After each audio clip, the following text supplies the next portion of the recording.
Assalamualaikum warahmatullahi wabarakatuh.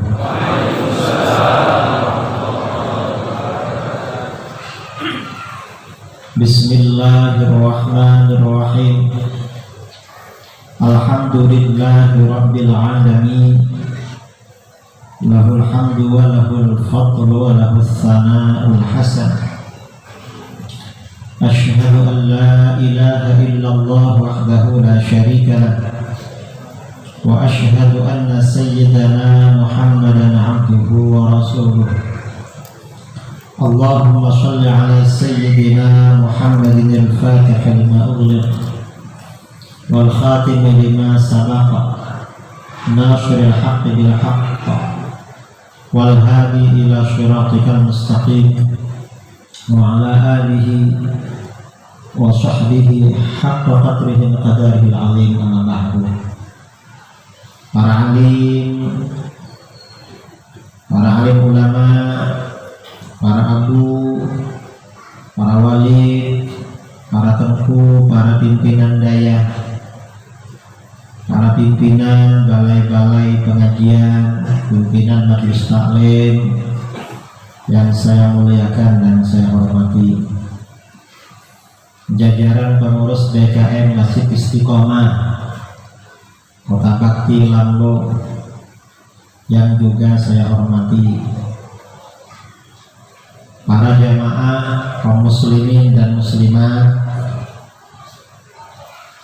jamaah Masjid Istiqomah dan sekitarnya yang juga saya muliakan dan saya banggakan. Alhamdulillah, pada malam ini kita bisa berkumpul di tempat yang penuh barakah ini, di masjid, dalam rangka tabligh akbar dengan tema bersatu di bawah naungan ajaran Ahlus Sunnah wal Jamaah. Mengapa bersatu itu di bawah naungan Ahlus Sunnah? Kalau bukan Ahlus Sunnah gak bisa bersatu, gak bisa. Atau Ahlus Sunnah dengan bukan Ahlus Sunnah bersatu, gak bisa.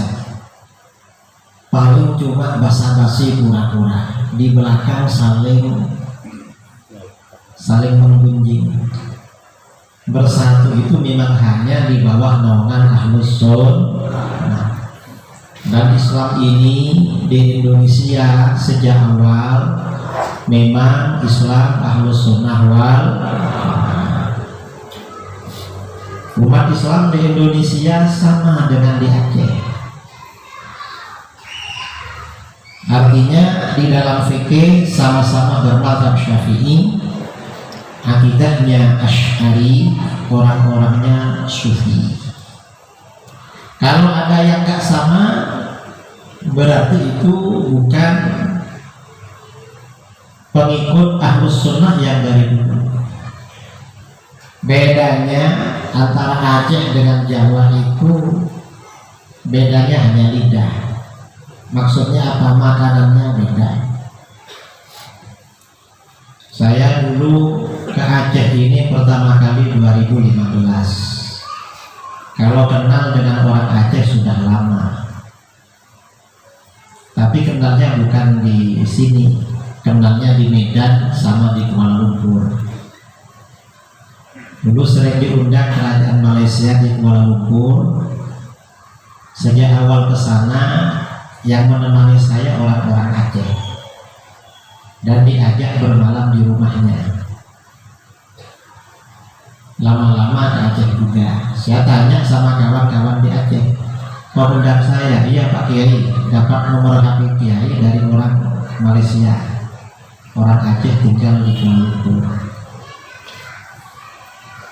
Saya dulu sebelum ke Aceh gak suka makan mie,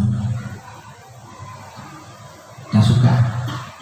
Lama-lama diundang ke Aceh 2015, dikasih mie. Saya awalnya lihat-lihat, saya gak suka ini dikasih. Akhirnya saya makan kok enak, beda dengan mie di Jawa. Akhirnya kalau ke sini, ke Medan, ke Batam, cari mie Aceh. gemuk. Sejak ke Aceh saya agak gemuk. Dulu saya kurus, berat badan 40 kilo. Sering ke Aceh akhirnya 65 kilo. Karena orang Aceh banyak yang gemuk-gemuk itu. Nah, kembali kepada yang tadi. Islam ini disebarkan di Indonesia sejak awal memang Islam Ahlus Sunnah wal Jamaah. Sejak awal. Ya mazhabnya Syafi'i, akidahnya Asy'ari, orang-orangnya Syafi'i. Dan Islam di luar Aceh sama dengan Aceh. Guru-guru kami di Jawa, mungkin juga leluhur kami itu asalnya dari Aceh. Karena sebagian wali songo itu orang Aceh. Di Jawa itu ulama yang menyebarkan Islam dikenal dengan wali songo, 9 wali. Yang dari Aceh itu diantaranya Sunan Gunung Jati, Maulana Syarif Hidayatullah, kemudian Maulana Malik Ibrahim, itu dari Aceh. Dan banyak yang lain-lain itu asalnya dari Aceh. Karenanya Islamnya sama. Nah, Islam sejak awal seperti itu. Di Indonesia ini mazhabnya satu. Kemudian kira-kira hampir 200 tahun ke sekarang, hampir 200 tahun, sekitar 150 tahun yang lalu, di Nusantara, di Indonesia ini berkembang 3 macam aliran. Yang 2 datang dari Timur Tengah, yang 1 memang aliran lokal. Yang 2 apa? Yang pertama Wahabi. Wahabi ini masuk ke Indonesia. Awal mula yang heboh di Padang, terjadi perang Padri. Lalu yang kedua Syiah. Syiah ini masuk juga ke Indonesia. Sejak kapan? Ya kira-kira sebelum 150 tahun yang lalu. Cuma Syiah ini gak melalui Aceh. Yang tercatat di dalam sejarah, Syiah ini masuknya dulu di Jakarta, di Surabaya. Syiah. Kalau sekarang di Aceh juga ada Syiah, ada Wahabi, ada lain-lain ada. Kemudian waktu itu juga berkembang aliran lokal. Aliran apa? Islam kebatinan. Apa Islam kebatinan? Orang yang mengaku-ngaku ikut tasawuf tapi gak perlu sholat. Kalau ada azan di masjid, dia cukup Allah, dia nggak sholat dah. Ada begitu di Jawa itu sampai sekarang, dan mungkin di Aceh ada juga. Jadi dulu ini aliran di luar Ahlus Sunnah cuma 3 dulu. Kalau sekarang ada berapa? Apakah 30? Kurang 30. Apakah 300? Kurang. Mungkin ada 3000.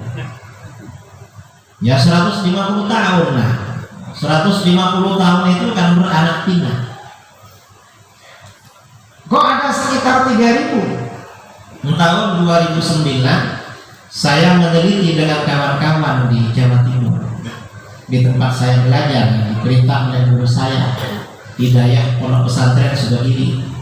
Saya meneliti separuh Jawa Timur aliran sesat itu sekitar 250. Separuh Jawa Timur.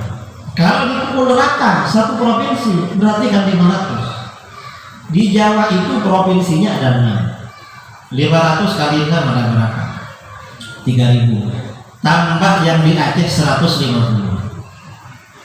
Lalu yang di Medan 170 misalnya.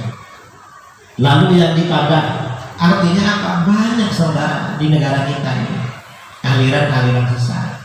Dan memang Rasulullah SAW bersabda, innahu may ya'ish ba'di fasayara ikhtilafan katsiran.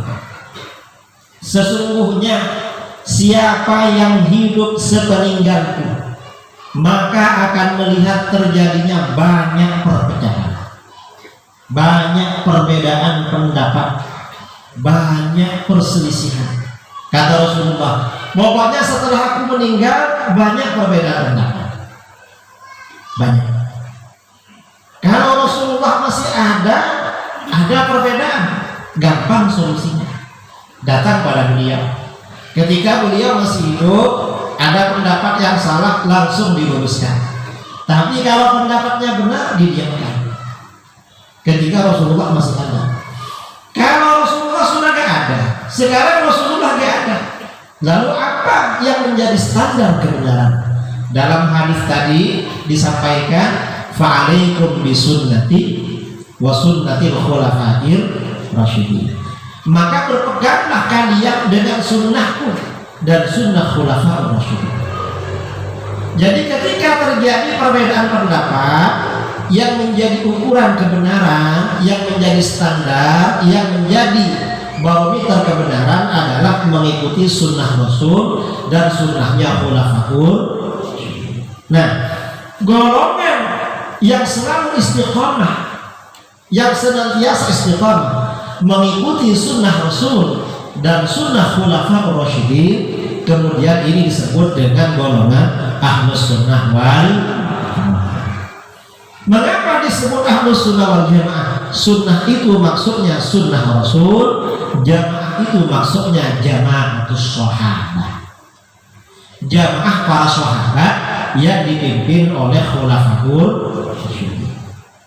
Nah, siapa ahlus sunnah wal jamaah? Ya kita Asy'ariyah Maturidi, kita ini pengikut Imam Asy'ari. Kalau secara sederhana ahlus sunnah itu ya, ahlus sunnah di dalam fikih mengikuti salah satu mazhab yang empat: Hanafi, Maliki, Syafi'i, Hambali. Dalam fikih, dalam akidah mengikuti salah satu dua mazhab, Asy'ari, Maturidi. Di dalam tasawuf mengikuti mazhabnya Imam Junaid al-Baghdadi. Nah, kita ini yang Asy'ari, Syafi'i, Junaidi. Ini kita. Nah, di luar ini misalnya Wahabi, yang jelas bukan ahlus sunnah wal, bukan ahlus sunnah wal jamaah. Wahabi bukan ahlus sunnah wal jamaah. Mengapa? Konsep mereka yang paling pokok gak sesuai dengan sunnah Rasul. Ajaran mereka juga tidak sesuai dengan ajaran khulafaur rasyidin, para sahabat. Gak sesuai. Orang-orang Wahabi kadang ditanya, kamu golongan mana? Ahlus sunnah wal jamaah? Bukan. Kata mereka ahlus sunnah wal jamaah. Lalu ditanya, katanya ahlus sunnah wal jamaah, mana jamaahnya? Jamaahnya tidak Akhirnya apa? Kata mereka, kita ahlus sunnah saja, tidak pakai wal jamaah. Loh, gak bisa. Kalau ahlus sunnah itu harus wal, karena sunnah itu identik dengan jamaah. Kalau ahlus sunnah tanpa jamaah, berarti bukan ahlus sunnah yang kita bicarakan. Itu ahlus sunnah maksudnya ahlus sunnah. Apa sunnah bahasa Indonesia itu? Hah? Sunnah itu khitan maksudnya. Mungkin itu maksudnya ahlus sunnah, karena gak pakai jamaah. Itu Wahabi. Kita harus tahu kalau Wahabi itu bukan ahlus sunnah wal. Kalau Syiah memang gak mau sama nama ahlus sunnah kan? Gak mau. HTI Hizbut Tahrir gak mau sama ahlus sunnah wal jamaah, karena HTI mengikuti faham Mu'tazilah. Nah, yang mengaku ahlus sunnah wal jamaah Wahabi. Kalau kita gak mengaku, kita ini memang ahlus sunnah wal jamaah yang asli. Kalau Wahabi itu mereka gak sesuai dengan ajaran ahlus sunnah wal jamaah. Harus tahu seperti itu, saudara. Memang gak sesuai. Ada yang bertanya, sekarang ini beda dengan dulu. Mana dalilnya bahwa Asy'ari, Syafi'i, ahlus sunnah wal jamaah, Wahabi bukan? Ini sekarang. Karenanya jadi terku, jadi ustaz, jadi kiai zaman sekarang lebih berat loh daripada dulu. Mengapa? Kalau orang dulu itu cuma tanya hukum, kiai, saya ini ahlus sunnah, iya, selesai. Kalau sekarang tanya, kiai, apa benar kita ahlus sunnah? Iya. Mana dalilnya? Tanya dalil orang sekarang. Mengapa tanya dalil? Ketularan orang Wahabi. Karena orang Wahabi itu karena gak tahu dalil. Wahabi itu gak tahu dalil, saudara. Karena gak tahu dalil, sering tanya mana dalil. Makanya Wahabi mana dalilnya? Ya, mereka gak tahu memang. Gak tahu. Makanya sering tanya. Nah, kalau kita ini yang ahlus sunnah, bahwa kita ini ahlus sunnah, dalilnya mana? Dalam satu hadis, ketika Rasulullah SAW menjelaskan golongan yang selamat, golongan ahlus sunnah wal jamaah, Rasulullah ditanya siapa golongan yang selamat, Rasulullah menjawab as-samadul a'zam, golongan mayoritas. Kalau sudah berbicara mayoritas, siapa mayoritas di Indonesia? Ahlus sunnah wal jamaah. Yang Wahabi minori. Di mana-mana loh, kita ini mayoritas. Di Malaysia kita mayori, di Singapura kita mayori, di Brunei kita ini mayori, di seluruh dunia kita ini mayori. Kata Rasulullah, golongan yang selamat, golongan mayoritas. Ini ahlus sunnah. Ini Rasulullah yang menyampaikan begitu, kita golongan mayoritas. Dan ini ada pembenaran, ada isyarat dari Al-Quran. Di dalam Al-Quran, Allah Subhanahu wa Ta'ala berfirman, kuntum khaira ummatin ukhrijat linnas ta'muruna bil ma'ruf wa tanhauna 'anil munkar wa tu'minuna billah. Kamu adalah sebaik-baik golongan. Kalian umatnya Muhammad adalah sebaik-baik golongan. Maksudnya sebaik-baik golongan bagaimana? Sebaik-baik golongan yang dikeluarkan bagi umat manusia. Maksudnya apa? Umatnya Rasulullah ini golongan terbaik, lebih baik daripada umatnya nabi-nabi terdahulu. Jadi saudara, umatnya Rasulullah itu lebih baik daripada umatnya Nabi Adam. Apa ya? Hujannya alhamdulillah, biar tidak ini namanya rahmat Allah, asal tidak banjir. Kalau banjir bingung juga. Saya ini kemarin mestinya ceramah di Aceh Utara, ternyata tempat acaranya banjir dan aku yang mau ditempati ngungsi juga. Akhirnya kemarin cuma baring-baring di Banda Aceh. Tadi baru kesini. Ya banjir lah. Rahmat Allah. Kita berdoa, Allahumma shayyiban nafi'an. Semoga dijadikan hujan yang bermanfaat bagi kita. Amin Allahumma amin. Menyuburkan tanaman, memperbanyak produksi pertanian. Amin Allahumma amin. Jadi umatnya Rasulullah ini lebih utama daripada umatnya nabi-nabi terdahulu. Lebih baik daripada umatnya Nabi Adam, Nabi Nuh, Nabi Musa, Nabi Ibrahim, Nabi Isa dan nabi-nabi yang lain. Umat-umat yang sama-sama calon penghuni surga. Itu maksudnya.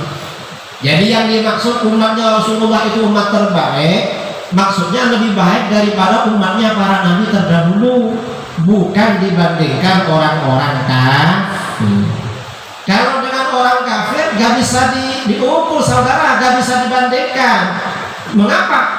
Orang kafir di dalam Al-Quran derajatnya di bawahnya binatang. Ulaika kal an'am bal hum adall. Orang kafir itu levelnya seperti binatang, bahkan lebih sesat daripada binatang. Karenanya gak benar orang liberal yang mengatakan semua agama sama. Loh, gak sama. Itu agamanya kamu yang sama dengan orang kafir. Mengapa? Umatnya Rasulullah dibandingkan umatnya para nabi terdahulu lebih utama.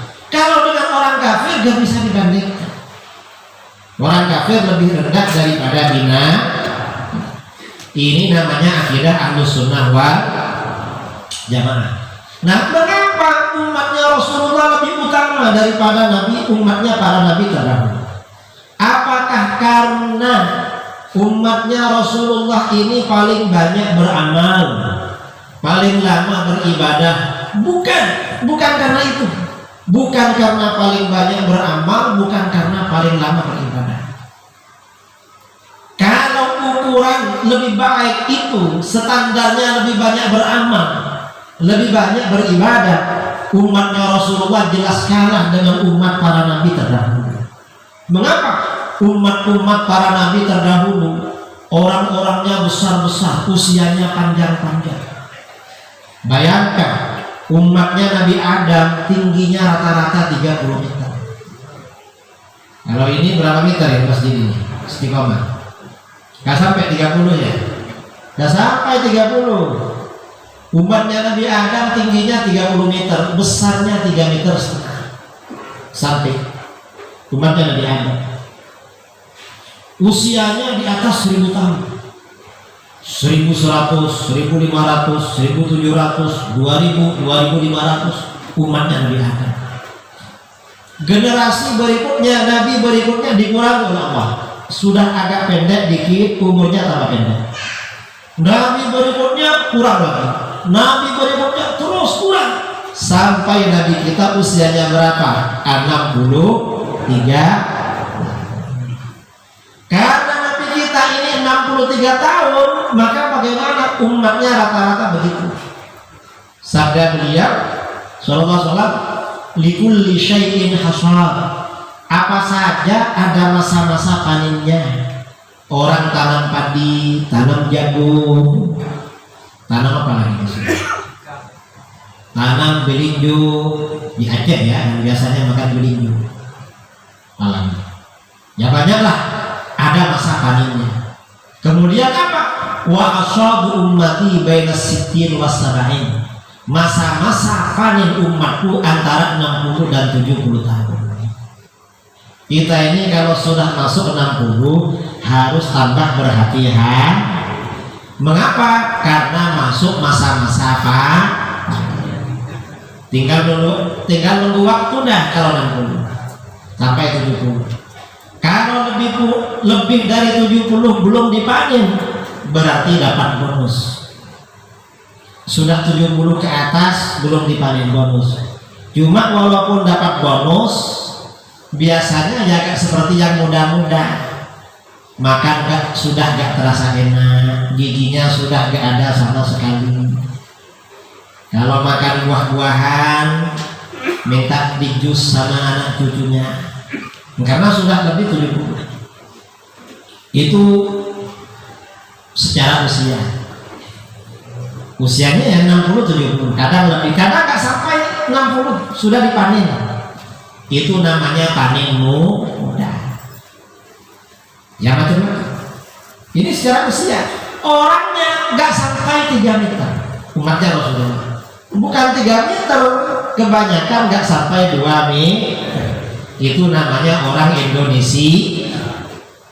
Orang Indonesia walaupun jamaah umrohnya tiap hari yang berangkat 15.000, tapi di Saudi gak kelihatan.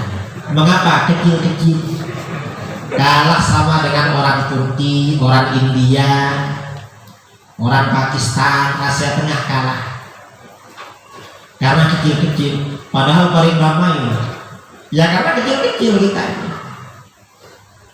Nah, walaupun begitu, ternyata umatnya Rasulullah ini paling utama. Mengapa paling utama? Di dalam Al-Quran dikatakan ta'muruna bil ma'ruf wa tanhauna 'anil munkar. Kamu selalu melakukan amal ma'ruf nahi munkar. Kalian senantiasa menyuruh kebaikan, mencegah kemungkaran. Ini karakter umat Islam. Umat Islam itu saudara dimanapun berada, ada yang ngajak bikin balai pengajian, mendirikan majelis taklim, bikin tabligh akbar, bangun masjid, bangun daya. Umat Islam di mana-mana. Kalau ada kemungkaran protes, Dan di Indonesia ini yang paling keras urusan kemungkaran protes orang Aceh. Mengapa? Setiap ada isu-isu apa-apa di Jakarta, pasti ada orang Aceh bikin poster. Lalu beberapa orang berkumpul. Kalau itu dilanjutkan, Aceh siap perang. Entah orang mana. Itu orang Aceh langsung siap perang. Jadi amar ma'ruf nahi munkar ini karakter umat Islam. Jangankan umat Islam yang Indonesia, memang mayoritas Muslim. Kadang saudara-saudara kita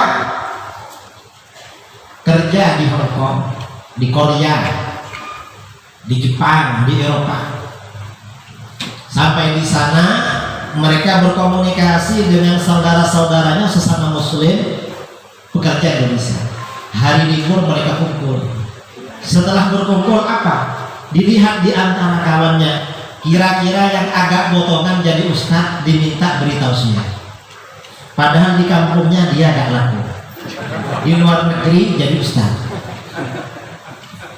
Di kampungnya agak laku karena saya. Tapi karena kerja di luar negeri jadi ustadz. Lama-lama kalau libur agak panjang iuran. Setelah uangnya banyak, mengundang ustadz-ustadz dari Indonesia. Ada Tengku dari Aceh, ada dari Jawa, Ustadz Abdul Somad, Buya Yahya, saya diminta ke Korea, ke Hong Kong, ke Eropa. Itu yang undang bukan orang Korea, saudara. Kita gak bisa bahasa Korea. Itu yang undang orang Indonesia. Orang Indonesia yang kerja di sana. Nah, artinya apa? Umat Islam ini memang karakternya amar ma'ruf nahi munkar. Karena umat Islam ini karakternya amar ma'ruf nahi munkar, maka umat Islam menjadi umat yang istimewa. Apa istimewanya? Mayoritas umat Islam tidak akan menjadi pengikut aliran mayoritas umat Islam senantiasa istiqomah mengikuti Ahlus Sunnah wal Jamaah. Ini umat Islam. Karenanya ajaran mayoritas ini gak bisa disalahkan. Kalau disalahkan, yang menyalahkan yang salah. Mengapa? Ahlus Sunnah ini banyak ulamanya, saudara. Dan ulamanya gak tinggal diam, senantiasa menjaga akidah umat, selalu menjaga akidah umat Setiap ada penyimpangan diluruskan. Karenanya jangan coba-coba menyalahkan. Ini contoh ya, contoh umat Islam di Indonesia sejak awal dulu. Kalau ada orang meninggal, ada acara tahlil, ada kenduri. Betul. Di Aceh acara kenduri berapa hari? 7 hari acara tahlil. Begitu ada orang Wahabi datang, langsung bilang apa? Tahlil bid'ah. Kenapa bid'ah? Mana dalilnya? Loh, dia gak tahu. Makanya tanya mana dalilnya. Kenduri bid'ah. Kenapa bid'ah? Mana dalilnya? Begitu diantarkan makanan kenduri, dimakan semua. Ini Wahabi. Mereka ini suka membid'ahkan, tapi suka Saya di Jakarta jumpa Ustaz Wahabi.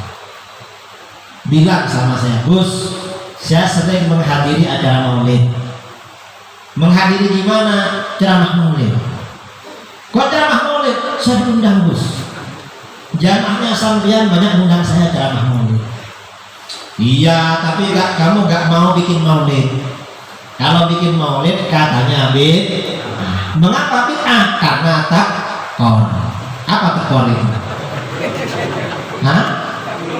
Karena tapi kalau diundang ceramah maulid tidak bid'ah. Mengapa tidak bid'ah? Karena tidak loh. Engkau itu standar. Ini sekarang saudara gak jelas dari mereka. Orang-orang Wahabi membid'ahkan kenduri, membid'ahkan tahlil. Ada orang tanya pada saya dulu di mana, di Terbu, jauh dari sini. Hah? Berapa kilo? 5 kilo ya?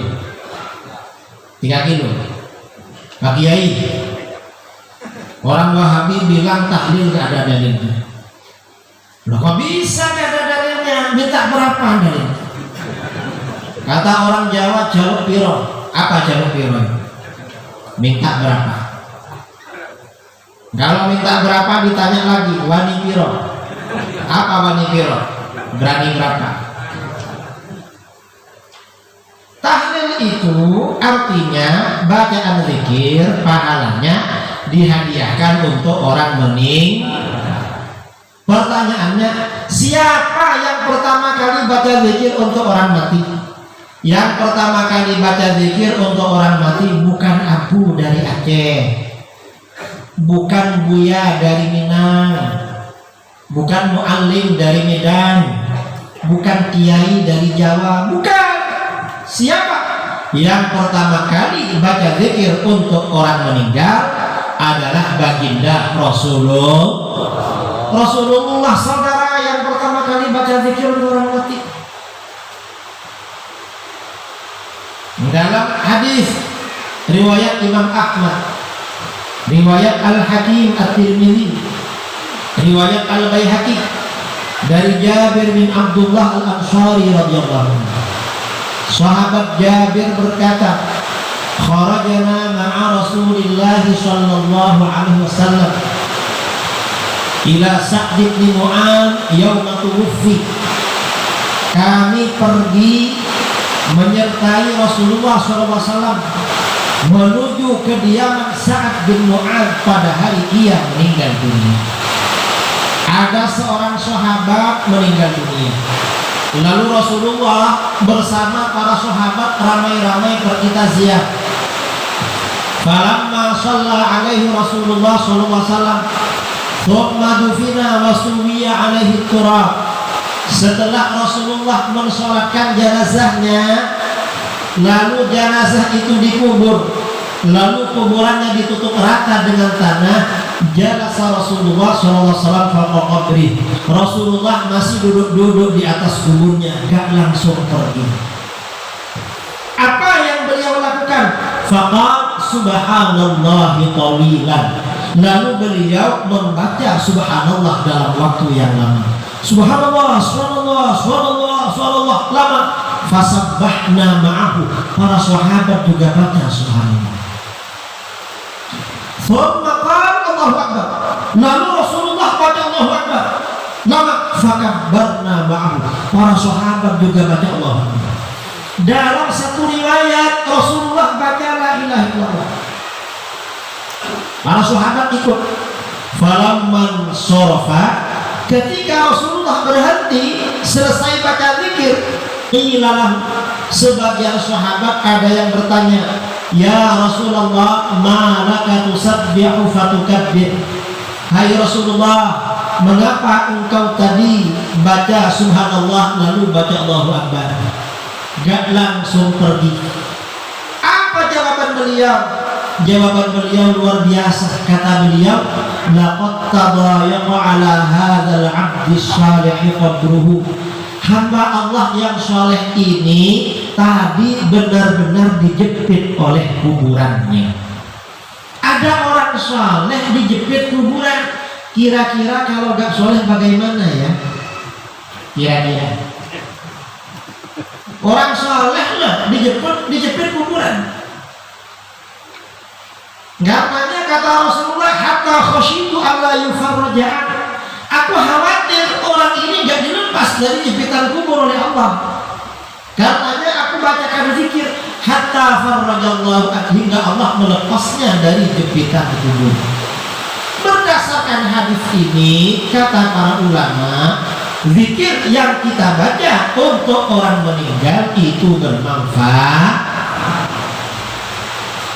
Lalu oleh guru-guru kita, zikir-zikir itu dikemas dalam zikiran tahlil, kadang dikemas dalam acara somadi.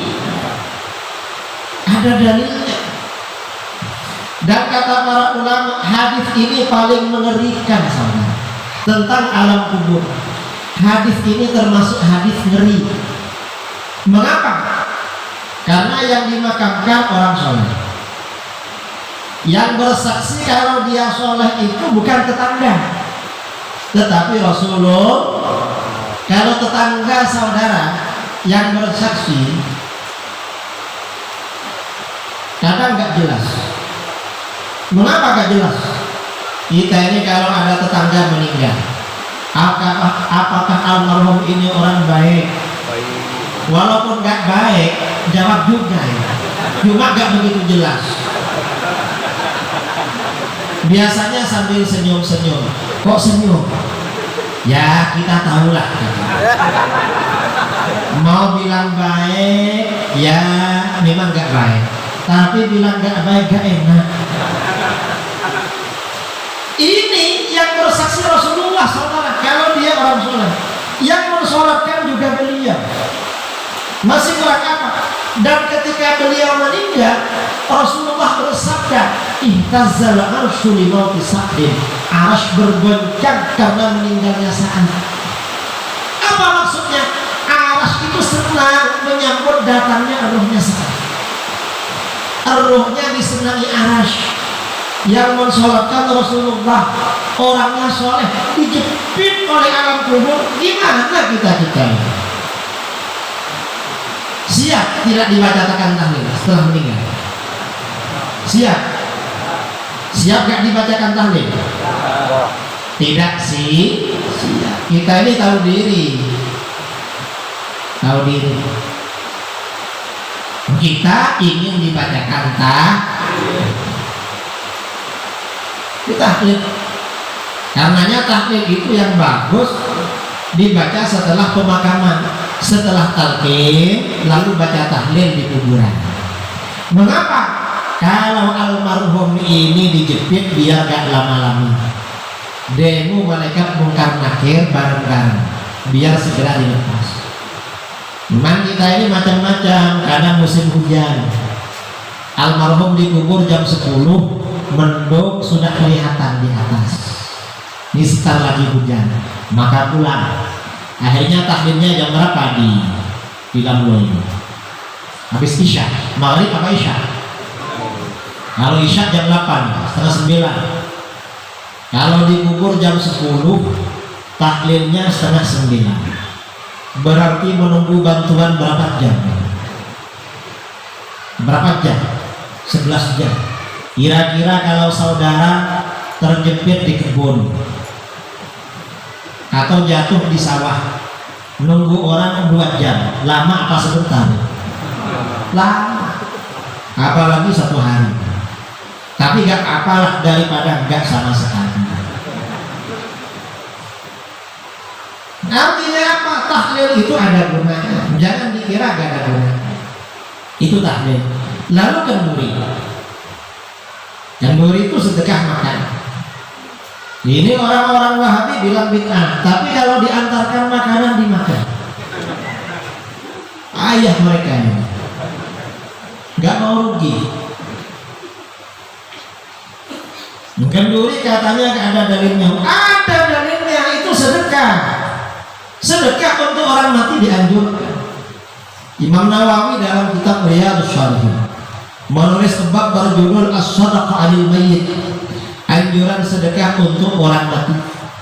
Dalil yang disampaikan oleh beliau hadis Bukhari Muslim, diriwayatkan dari Aisyah radhiyallahu anha, anna rajulan atan Nabiyya sallallahu alaihi wasallam faqala, seorang laki-laki datang kepada Nabi sallallahu alaihi wasallam, lalu laki-laki itu bertanya, "Ya Rasulullah, inna ummi uftulitat nafsaha wa lam tusi."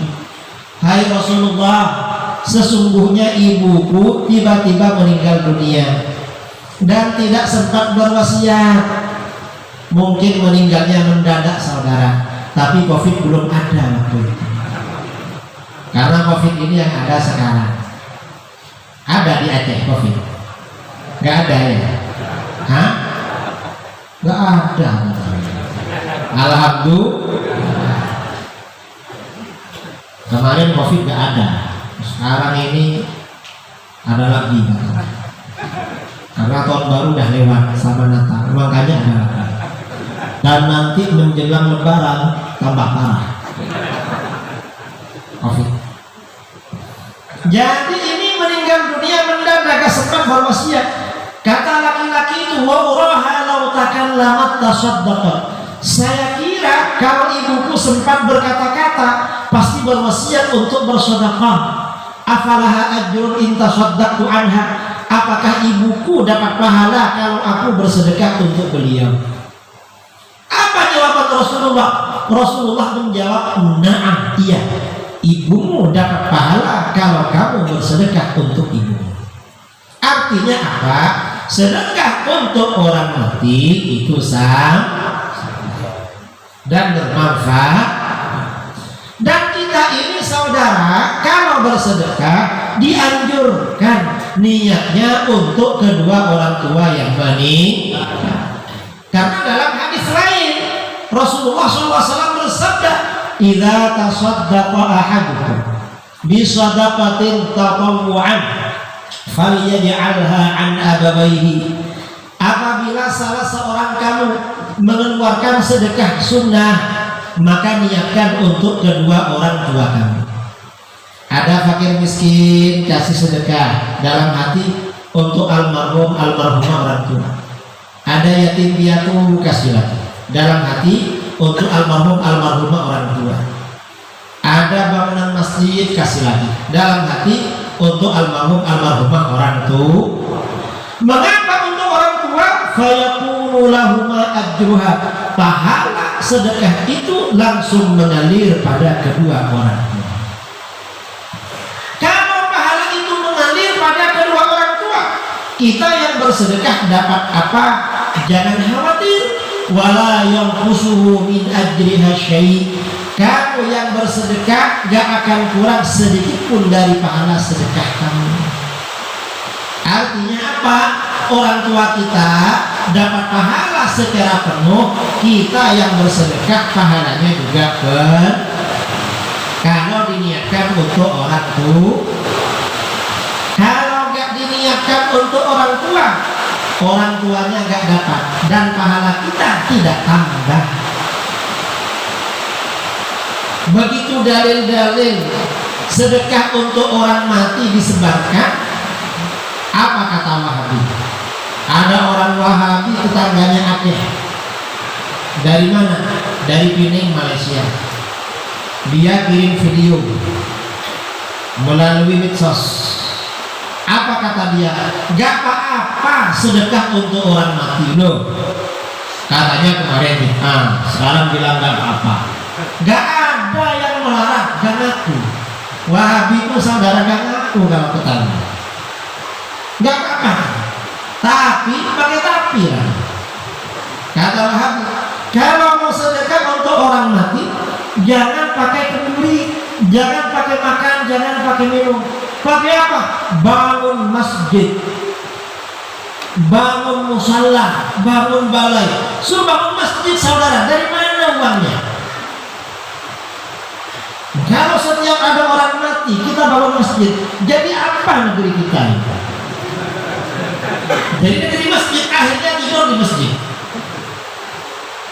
Dan masjid yang ada ini sering kosong 5 waktu. Yang ramai itu cuma hari Jumat dan paling ramai kalau hari Raya.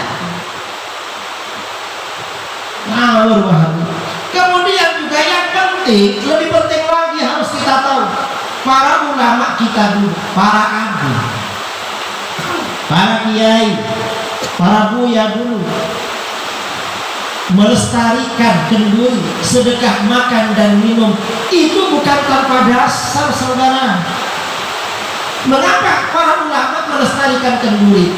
Karena di dalam kitab-kitab fikih, misalnya dalam kitab Fathul Mu'in, Minhajul Qawim, Fathul Wahhab, dan kitab-kitab fikih yang lain, semuanya mengatakan afdalus shadaqah al-mal. Sedekah yang paling utama, paling besar pahalanya, nomor 1 adalah air, nomor 2 adalah makanan. Kenduri ini sedekah paling besar pahalanya. Mengapa sedekah air ini paling paling besar. Karena ketika Sa'ad bin Ubadah ibunya meninggal dunia, beliau bertanya kepada Rasulullah SAW, "Ya Rasulullah, ayyu sadaqati a'jabu ilaik?" Hai Rasulullah, sedekah apa yang paling engkau senangi? Artinya paling besar pahalanya untuk ibuku. Apa jawaban Rasulullah? Rasulullah menjawab, al-ma'an. Air ini sedekah yang paling besar pahalanya. Mengapa sedekah air ini paling besar? Karena air ini paling banyak dibutuhkan. Bangun tidur minum habis makan minum sambil kerja minum rokokan minum ada yang rokokan? Ya di sini mungkin di rumahnya. Tadi malam banyak rokokan sama saya di bandar. Rokokan minum sambil ceramah minum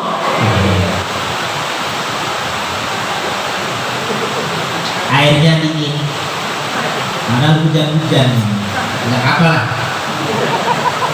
Ini sedekah paling utama. Jadi paling afdal sedekah air ini. Dan sedekah air ini saudara, walaupun modalnya murah, kadang nggak pakai modal karena ambil air di kamar mandi, lalu dimasak disuguhkan pada tamu, kan nggak beli. Sedekah air itu walaupun murah jangan diremehkan. Mengapa? Kadang-kadang gara-gara sedekah air dosa besar diampuni oleh Allah. Dalam hadis riwayat Imam Bukhari Muslim dari Abu Hurairah radhiyallahu anhu, Rasulullah SAW bersabda, Rasulullah bercerita orang Bani Israel sebelum Islam dulu. Apa sabda beliau? Beliau bersabda, "Bainama kalbun yutifu bi raqiyatin qad kada yaqtuluhu al-'atash." Ketika ada seekor anjing mengelilingi sumur, anjing itu benar-benar hampir mati karena kehausan. Ada anjing hampir mati kehausan, mau meloncat dalam sumur gak bisa, akhirnya mengelilingi sumur. Idra'athu baghiyun min baghaya Bani Israel. Tiba-tiba seorang pelacur Bani Israel melihatnya. Ada pelacur Bani Israel pulang kerja. Dulu pelacur itu saudara kerjanya malam-malam. Kalau siang pulang. Tapi dulu. Kalau sekarang ini kadang lebih parah. Mengapa? Kerjanya siang malam. Kadang malam, kadang siang malam.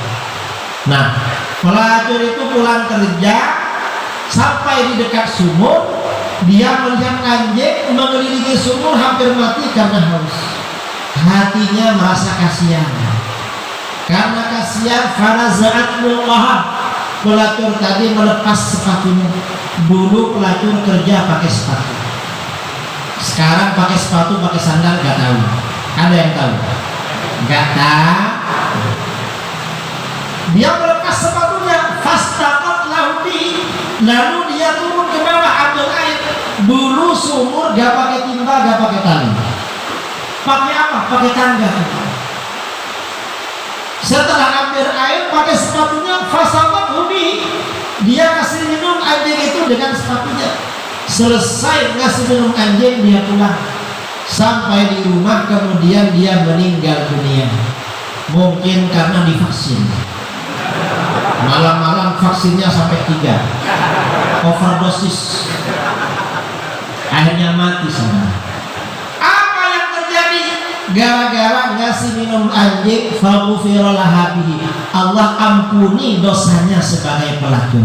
Padahal yang dikasih minum adalah anjing. Karena itu kata Imam Al-Qurtubi dalam tafsirnya Al-Jami' li Ahkamil Quran, kalau kamu merasa banyak dosa, yang sering sedekah air minum. Mengapa? Pelacur aja diampuni, padahal yang dikasih minum adalah anjing. Pernah kasih minum anjing, Gak kira-kira kalau ada anjing mendekat diambilkan apa? Diambilkan bak. Mengapa? Karena anjingnya ikut Wahabi. Padahal anjing, tapi di Aceh gak ada anjing yang haus. Banyak sungai di sini. Ini ngasih minum anjing, saudara. Apalagi kalau yang dikasih minum itu manusia. Apalagi manusianya orang sebaik-baik umat. Apalagi Islamnya Ahlus Sunnah wal tambah mantap, saudara. Karenanya kata para ulama yang menulis syarah hadis ini, orang punya hewan ternak, punya ayam, punya kambing, punya apa lagi orangnya, punya sapi, dikasih makan, dikasih minum, itu mengurangi dosa, saudara. Padahal itu ternak karenanya kalau merasa banyak dosanya, yang banyak ayamnya. Ya pokoknya hewan-hewan lah. Itu ternak hewan, apalagi kalau yang diternak itu manusia.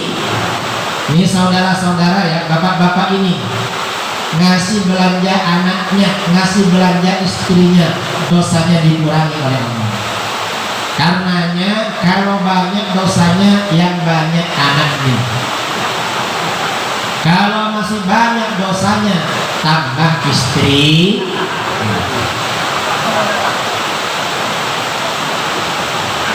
Untuk mengurangi istrinya tanya, abang kawin lagi ya? Ma, abang ini banyak dosa loh.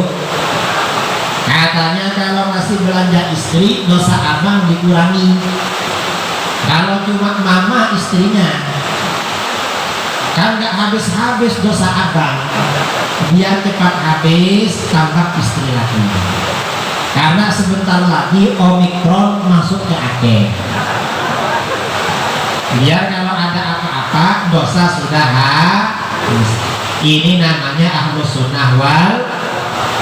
Kalau nggak mau berarti Wahabi. Ini kalau laki-laki setuju. Artinya apa? Sedekah minum itu saudara besar pahala. Padahal itu sedekah minum. Kemudian di bawah sedekah minum, yang besar juga pahalanya sedekah makan. Mengapa sedekah makan ini besar pahalanya? Dalam hadis riwayat Bukhari Muslim dari Abdullah bin Amr bin Al-As, seorang laki-laki bertanya, ya Rasulullah, ayyul islami khair? Hai Rasulullah, amalan apa dalam Islam yang paling baik? Artinya apa? Paling besar pahalanya mengantar masuk surga. Apa jawaban beliau? Beliau menjawab, tu'imut ta'am, kamu kasih makan orang. Artinya apa? Ngasih makan orang itu termasuk amalan paling baik. Cuma kata para ulama di bawah sedekah minum. Bawah minum. Baik. Besar pahala. Seberapa besar pahala ngasih makan? Kata Sayyidina Ali bin Abi Thalib radhiyallahu anhu, kata Sayyidina Ali, la an ajma'a ikhwani ala sha'in aw sha'ain ahabbu ilayya min an akhruja ila suqikum fa u'tiqa nasarata. Seandainya aku mengundang orang-orang pada satu sok atau dua sok makanan. Satu sok itu saudara, ini soknya zakat fitrah. Kalau beras 2 kilo 2 ton. Kalau 2 sok zakatnya 2 orang 4,5 kilo. Orang Indonesia standarnya 1 kilo cukup dimakan 10 orang. Berarti undangan antara 20 sampai 50 orang. Kata Sayyidina Ali, seandainya aku mengundang makan antara 20 sampai 50 orang, itu lebih aku senangi daripada aku pergi ke pasar lalu membeli budak hamba sahaya lalu aku merdekakan. Artinya apa? Sedekah makan pada 20 sampai 50 orang pahalanya lebih besar daripada memerdekakan budak. Itu sekarang gak ada saudara. Kalaupun ada harganya mahal, kira-kira seharga kijang Innovaribon. Ada yang sedekah Innovaribon? Gak ada. Kalau ada saya datang. Ternyata apa? Ngasih makan 20 orang, 30 orang, lebih besar pahalanya. Makanya sedekah makan, sedekah minum dilestarikan oleh para ulama. Ini sedekah makan. Dan ini oleh para guru-guru kita, oleh para abu, dilestarikan dalam acara kendu, karena memang pahalanya paling besar. Saya ini 4 tahun yang lalu ceramah seperti ini di Malaysia. Akhirnya apa saudara? Setiap berjumpa dengan orang diajak makan. Loh, kok ajak makan saya? Loh Pak Kiai, ini sedekah paling besar. Jangan yang besar terus, sekali-kali yang kecil. Karena kalau yang besar terus sakit juga perutnya. Ini sedekah. Nah, ini artinya apa? Kembali kepada yang tadi, ajaran Ahlus Sunnah wal Jamaah itu dalilnya kuat tuh. Mayoritas umat Islam selalu berpegangan dengan ajaran Ahlus Sunnah wal Jamaah. Kuat saudara dalilnya. Karenanya jangan, kita gak perlu ragu-ragu. Ada keluarga meninggal ya taklim. Jangan ikut Wahabi. Mengapa? Orang itu, kata sebagian guru saya, sebagian guru kita, ulama kita, orang itu kalau keluar dari Ahlus Sunnah wal Jamaah pertanda anak durhaka kepada orang tua. Ingat, orang yang keluar dari Ahlus Sunnah wal Jamaah berarti anak durhaka. Mengapa anak durhaka? Gak mau mendoakan orang tuanya. Mengapa gak mau? Tahlil bid'ah, mendoakan orang tua. Sedekah bid'ah, sedekah untuk orang tua. Ziarah kubur gak mau. Durhaka saudara. Karenanya hati-hati. Kalau punya anak, jangan dimasukkan belajar ke lembaga Wahab atau aliran-aliran ses. Mengapa? Agar tidak menjadi anak durhaka, tapi masukkan ke dayah-dayah Ahlus Sunnah wal, agar menjadi anak yang berbakti. Jangan, bahaya itu. Yang mudah-mudahan anak kita menjadi anak yang berbakti, menjadi anak yang soleh dan solihah, istiqomah di dalam ajaran Ahlus Sunnah wal. Amin Allahumma amin. Ini karakter yang pertama. Karakter yang kedua umat Islam, wa tu'minuna billah, dalam ayat tadi, kuntum khaira ummatin ukhrijat linnas ta'muruna bil ma'ruf wa tanhauna 'anil munkar wa tu'minuna billah. Kalian senantiasa beriman kepada Allah. Umat Islam ini selalu beriman. Maksudnya apa? Mayoritas umat Islam oleh Allah dijamin tidak akan terjerumus dalam kesyirikan dan kekafiran. Mengapa? Ini garansi dari Allah. Ayat Al-Quran yang bicara. Karenanya kata para ulama, kalau ada golongan mengkafirkan mayoritas umat Islam, ada golongan mensyirikkan mayoritas umat Islam, itu pertanda pengikut aliran sesat. Mengapa? Umat Islam ini umat terbaik saudara. Sebagai umat terbaik, mayoritas mereka dijaga oleh Allah, senantiasa menjadi orang yang gak akan menjalankan ajaran syirik ataukah gak akan saudara. Ya ada tapi dikit-dikit. Kalau mayoritas tak istiqamah. Bahkan di dalam hadis riwayat Bukhari Muslim, Rasulullah SAW bersabda, inni lastu akhsha alaikum an tusyriku ba'di walakinni akhsha alaikum ad-dunya an tanafasu fiha fataktatilu wa tahliku kama halaka man kana qablakum. Kata Rasulullah, aku tidak khawatir kalian akan syirik sepeninggalku. Artinya apa?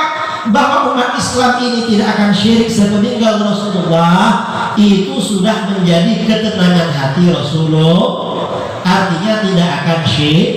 Yang aku khawatirkan pada kalian masalah dunia. Kalian berlomba-lomba soal dunia, lalu kalian saling bunuh-membunuh. Setelah saling bunuh-membunuh, kalian binasa sebagaimana umat-umat dulu binasa. Artinya apa? Kalau ada orang Islam menyerang Islam yang lain, syirik kafir, itu soal dunia, saudara. Bukan karena syirik. Orang Wahabi mensyirikkan orang, gak jelas mereka. Yang syirik apanya? Yang jelas Wahabi yang suka mensyirikkan orang dapat gaji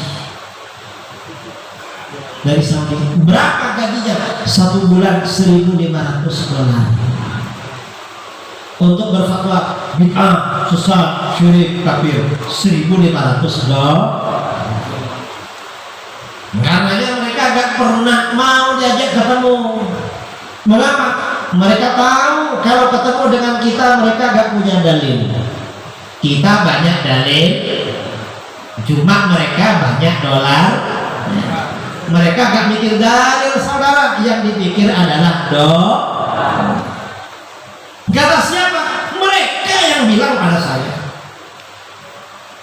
Saya ini dulu sebelum berangkat ke Aceh ceramah di Bogor 2015. Ada ustadz menemui saya, Kiai tahu berapa gaji Ustadz Wahabi? Gak tahu. Saya tahu Kiai. Berapa? 1 bulan $1.500. Kamu tahu dari mana? Tahu sendiri Kiai. Tahu sendiri bagaimana? Saya ini mantan Ustadz Wahabi. Itu gaji saya dulu kan. Dolar, saudara, ada di Aceh yang gajinya 1.500. Ada. Kalau $1.500 itu, saudara, berapa? Hampir 23 juta. Kalau $1.000 14 juta. 14 tambah 7 berapa? 21. Kalau kerja kasar di Aceh berapa gajinya sebulan? 3 juta. Enggak sampai 10 ya. Jadi bukan urusan syirik. Karenanya amalan-amalan kita yang disyirikkan oleh Wahabi gak betul. Wahabi yang salah. Kita ini Ahlus Sunnah wal ada dalilnya semua, saudara. Amalan-amalan kita yang disyirikkan oleh mereka. Demikian juga tauhidnya. Mayoritas umat Islam ini di dalam firman Allah senantiasa beriman. Artinya apa? Akidah Ahlus Sunnah wal Jamaah itu adalah akidah Islam yang benar. Akidah Wahabi tidak benar. Kalau Ahlus Sunnah ini akidahnya menggunakan konsep sifat wajib 20 bagi Allah. Kalau Wahabi apa akidahnya? Tauhid dibagi 3. Trinitas. Dari mana tauhid bagi 3? Gak ada dalilnya, saudara. Tauhid rububiyah uluhiyah itu diambil dari ajaran jahiliyah, diambil dari Abu Jahal, Abu Lahab. Dan mereka yang bilang di kitab mereka Abu Jahal dan Abu Lahab bertauhid, lalu menjadi panutan mereka. Kalau tauhid asma wa sifat, Wahabi ini ambil dari Yahudi. Kalau kita ini tauhidnya Ahlus Sunnah wal di dalam Al-Quran oleh Allah, Ahlus Sunnah wal Jamaah dipuji sebagai orang-orang yang senantiasa menjaga keimanan. Artinya tauhidnya benar. Ya harus tahu ya. Kita ini harus tahu akidah Ahlus Sunnah wal Jamaah. Jangan terpengaruh dengan Wahabi. Bahaya itu. Bahaya ajaran Wahabi. Ada di sini Wahabi. Ada. Ajak lagi kembali kepada Ahlus Sunnah wal. Caranya gimana? Datangi besok, ajak ngopi. Itu mereka. Jadi memang jaminan dari Al-Quran. Mayoritas umat Islam selalu beriman. Karenanya kalau ada kelompok-kelompok mengkafirkan, mensyirikkan mayoritas umat Islam, berarti dia yang sesat. Mengapa? Karena ada garansi dari Allah, ada garansi dari Rasulullah, mayoritas umatnya senantiasa beriman. Karenanya istighfar, tawassul, tabarruk itu ajaran Ahlus Sunnah walaupun disyirikkan oleh orang-orang Wahabi. Nah, ini poin-poin yang perlu saya sampaikan kepada saudara-saudara tentang pentingnya, perlunya menjaga akidah Ahlus Sunnah wal Jamaah. Tadi kata pembawa acara, sesi kedua adalah sesi tanya jawab. Saya diminta ceramah 1 jam. Karena ini sudah hampir 1 jam, mungkin 1 jam lebih, kita pindah sesi kedua, sesi tanya jawab. Waktu saya serahkan kepada MC untuk memandu jalannya sesi tanya jawab. Dari saya kurang lebihnya, wal-'afwu minkum. Assalamualaikum warahmatullahi wabarakatuh.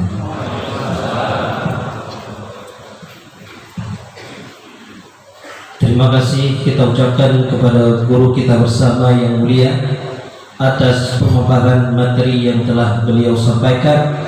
Semoga apa yang beliau sampaikan dapat bermanfaat bagi kita semua dan menjadi bahan introspeksi diri kita semua untuk agar dapat menjadi diri yang lebih baik ke depan, insyaallah. Amin ya rabbal alamin. Selanjutnya kita buka sesi yang kedua, yaitu sesi tanya jawab. Untuk tahap yang pertama kita buka sesi tanya jawab secara langsung. Barangkali jamaah ada yang ingin bertanya kepada Kiai, boleh untuk menunjuk tangan.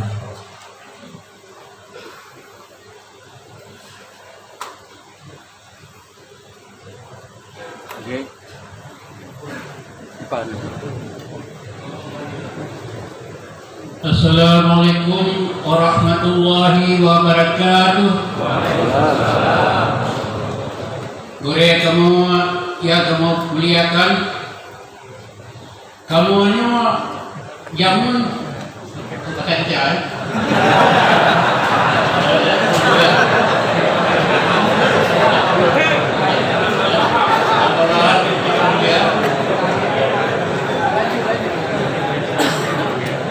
Kami, nenek kami dulu sudah ditipu oleh orientalis, yaitu Kenoprenyo. Kenoprenyo itu merupakan tukang berbulu ayam. Maka oleh sebab itu kami daripada tipu nenek itu mengharapkan jangan ada lagi usaha-usaha berbulu ayam di Aceh ini. Bagaimana caranya supaya usaha-usaha itu kita halalkan dari Aceh?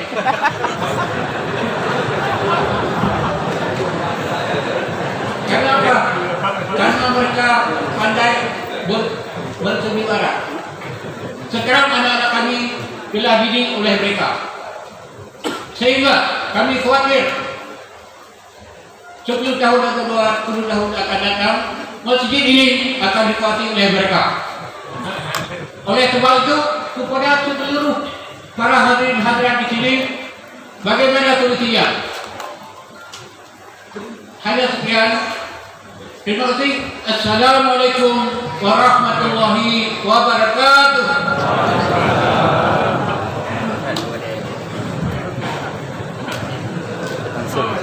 Terima kasih ya. Sebenarnya pakai bahasa Aceh nggak apa-apa. Cuma nanti MC-nya menerjemahkan ke saya. Saya walaupun bolak-balik ke Aceh belum bisa bahasa Aceh. Yang hafal cuma satu dari dulu, anak ping anak inung. Entah apa maksudnya itu lupa.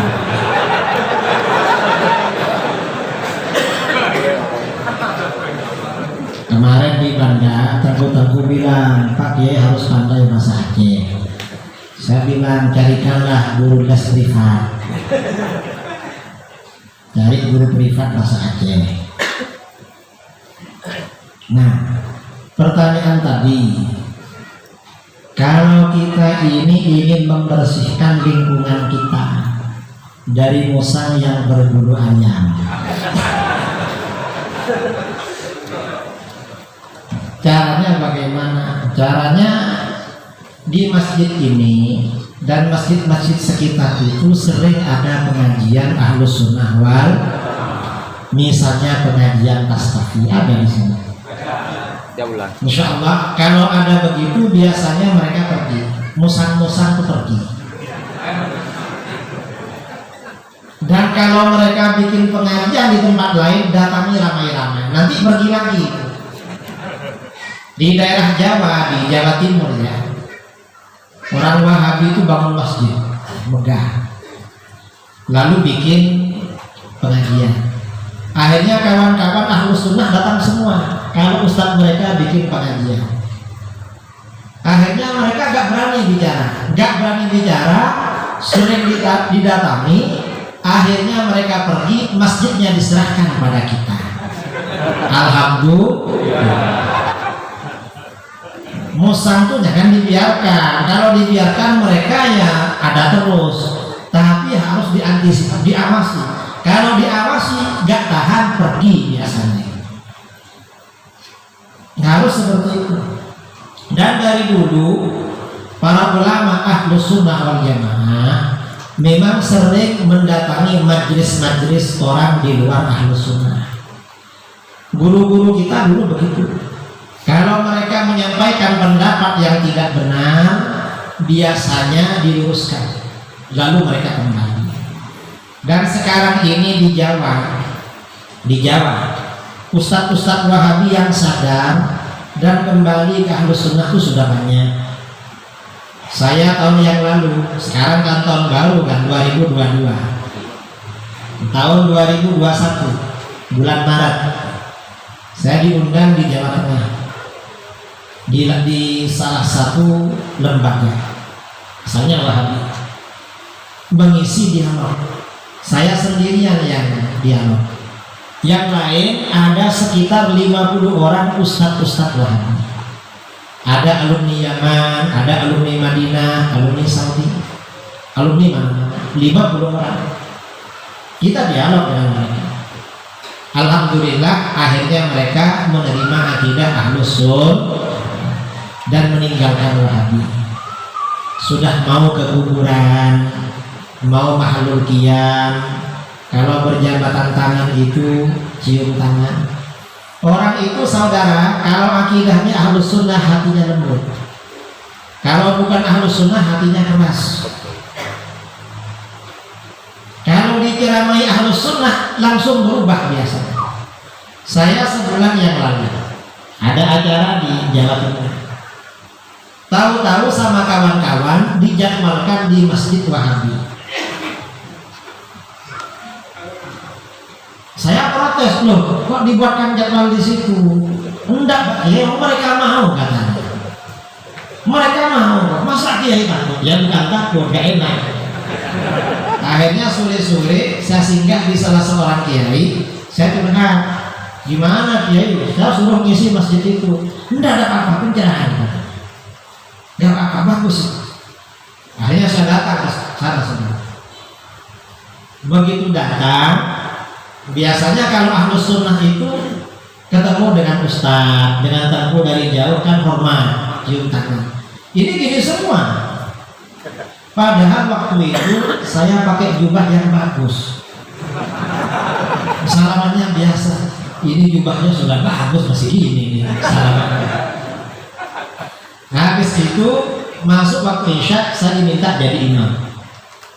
Saya jadi imam ya, saya agak enak lah waktu itu, enggak biasanya. Ini harus agak enak suaranya. Selesai itu saya baca zikir jahat, lalu doa bersama.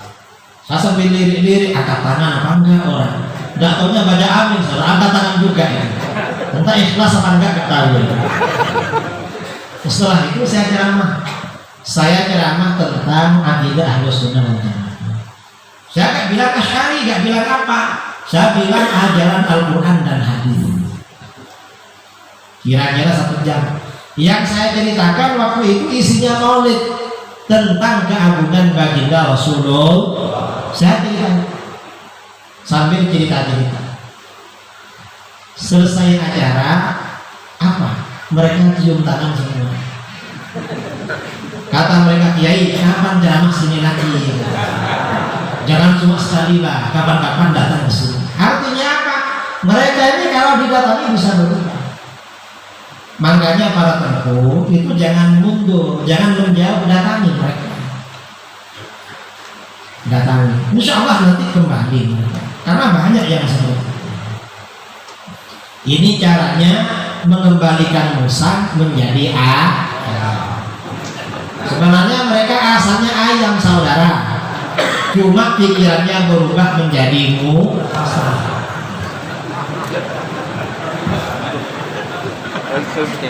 Terima kasih banyak atas jawaban daripada Kiai. Untuk selanjutnya masih dalam sesi tanya jawab secara langsung. Bismillah, Assalamualaikum warahmatullahi wabarakatuh. Nama saya Ibrahim, asal kedua orang tua Tansi, sekarang domisili di Lordo dan pernah mondok juga di Jawa Timur. Ini sekarang kita lihat di Aceh khususnya ramai saudara-saudara kita ikhwan Jemaah Tabligh yang gerak dari satu kampung ke kampung yang lain.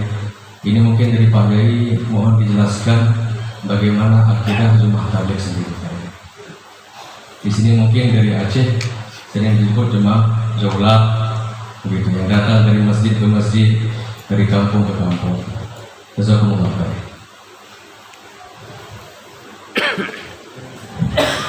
Terima kasih ya. Jamaah Tabligh itu kalau yang dari kelompok Temboro atau Payangan seperti saudara, setahu saya Ahlus Sunnah wal Jamaah. Mengapa? Karena almarhum Kiai Uzairon, pengasuh Pondok Temboro, itu juga senang dengan buku-buku saya dan anti Wahabi. Ini kalau yang Temboro, entah kalau yang lain. Karena yang Wahabi kadang ada juga, dan Jemaah Tabligh memberitahu antara Wahabi dan bukan. Tapi kalau yang dari Temboro Ahlus Sunnah wal Jamaah. Jamaah Tabligh ini hanya metode dakwahnya memang jalan-jalan, khuruj dari masjid ke masjid, dari kampung ke kampung, dan itu gak apa-apa. Saya pernah ditanya oleh orang sebulan yang lalu di Medan, apa di Aceh Timur, Kiai, gimana hukumnya khuruj seperti Jamaah Tabligh? Saya jawab, jangan tanya begitu, karena saya sendiri juga khuruj. Kalau khuruj itu nggak boleh, saya nggak boleh ke sini. Saya dulu awal-awal didatangi sama Jamaah Tabligh. Pak Kiai, kapan khuruj bersama kami? Saya tanya sama mereka, kamu khurujnya berapa lama? Sebulan. Saya setiap bulan 3 hari. Ya, saya ini sebulan 3 hari di rumah, sisanya khurud. Banyak saya dari kamu. Jangan ajak lah, kasihan saya kalau diajak terus. Nanti orang rumah gimana? Khurudnya lebih banyak saya. Akhirnya kata mereka, apa Pak Kiai? Kalau khurud kabar-kabar ya, mau ikut kata. Jadi gak khurud itu artinya ya cuma keluar. Dan memang dulu para ulama Ahlus Sunnah wal Jamaah, saya sering menyampaikan ke Jamaah Tabligh, murid-muridnya Imam Asy'ari, Imam Maturidi, kalau di suatu daerah ada ajaran di luar Ahlus Sunnah, muridnya dikirim ke sana dan gak pulang, tinggal di sana. Akhirnya orang istiqomah terus. Nah, Jamaah Tabligh ini cuma sebentar. Datang ke satu daerah, orang diajak berjamaah. Habis itu ditinggal pulang. Akhirnya gak punya imam lagi habis itu. Artinya khurudnya itu cuma sebentar-sebentar. Mencoba menetap lebih bagus sebenarnya. Itu kalau ulama. Jadi itu pendapat saya tentang jamaah tabligh. Memang ada sebagian jamaah tabligh yang Wahabi, nggak mau tahlil, nggak mau maulid, katanya bid'ah dan segala macam. Insya Allah kalau dari Temboro dan karena memang pondok Temboro itu sama dengan dayak-dayak yang ada di Aceh, kurikulumnya sama ya. Sama. Tergantunglah jamaah tabligh dari daerah mana yang begitu. Kadang yang Wahabi ada juga. Kalau yang Wahabi biasanya yang membid'ahkan juga sama zikir sama apa. Tapi kalau yang Temboro enggak, biasanya harus sholat zikirnya zikir jamaah. Wallahu a'lam, saya kira itu. Terima kasih banyak atas jawaban daripada Kiai. Untuk selanjutnya kita masuki dalam sesi online. Mungkin daripada jamaah bisa bersabar, kita bagi dalam sesi selanjutnya. Untuk pertanyaan pertama yang telah masuk melalui WA. Assalamualaikum warahmatullahi wabarakatuh, Kiai yang kami muliakan. Apakah sama antara tarekat Qadariyah dan i'tikad Qadariyah? Mohon pencerahannya, Kiai. Dan apakah penyebab sesatnya i'tikad Qadariyah? Pertanyaan yang kedua, bagaimanakah pandangan Kiai tentang fenomena yang terjadi saat ini, orang tua mendahulukan anaknya masuk ke dalam tahfidz Al-Quran ketimbang belajar ilmu fardhu ain? Mohon pencerahan daripada Kiai. Terima kasih ya. Ada aliran namanya Qadariyah. Qadariyah itu artinya golongan yang tidak beriman kepada takdir, seperti Mu'tazilah, Syiah dan Hizbut Tahrir.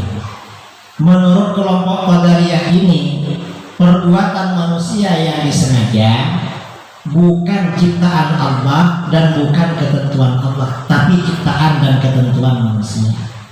Nah, Qadariyah seperti ini adalah aliran sesat dan menyesat. Menurut Ahlus Sunnah wal Jamaah, semua perbuatan manusia sengaja dan tidak sengaja adalah ciptaan dan ketentuan Allah. Ini yang benar. Ada tarekat satu, yang tarekat itu bukan Qadariyah, itu Qadiriyah.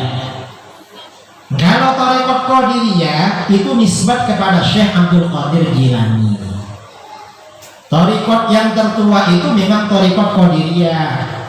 Lalu tarekat yang lain, ada tarekat Rifaiyah, kemudian ada tarekat Naqsyabandiyah, ada tarekat Syadzaliyah dan lain sebagainya. Kalau di Aceh sekarang ini yang banyak tarekat Naqsyabandiyah, Naqsyabandiyah Khalidiyah. Karena ulama-ulama Aceh dulu banyak ke sana.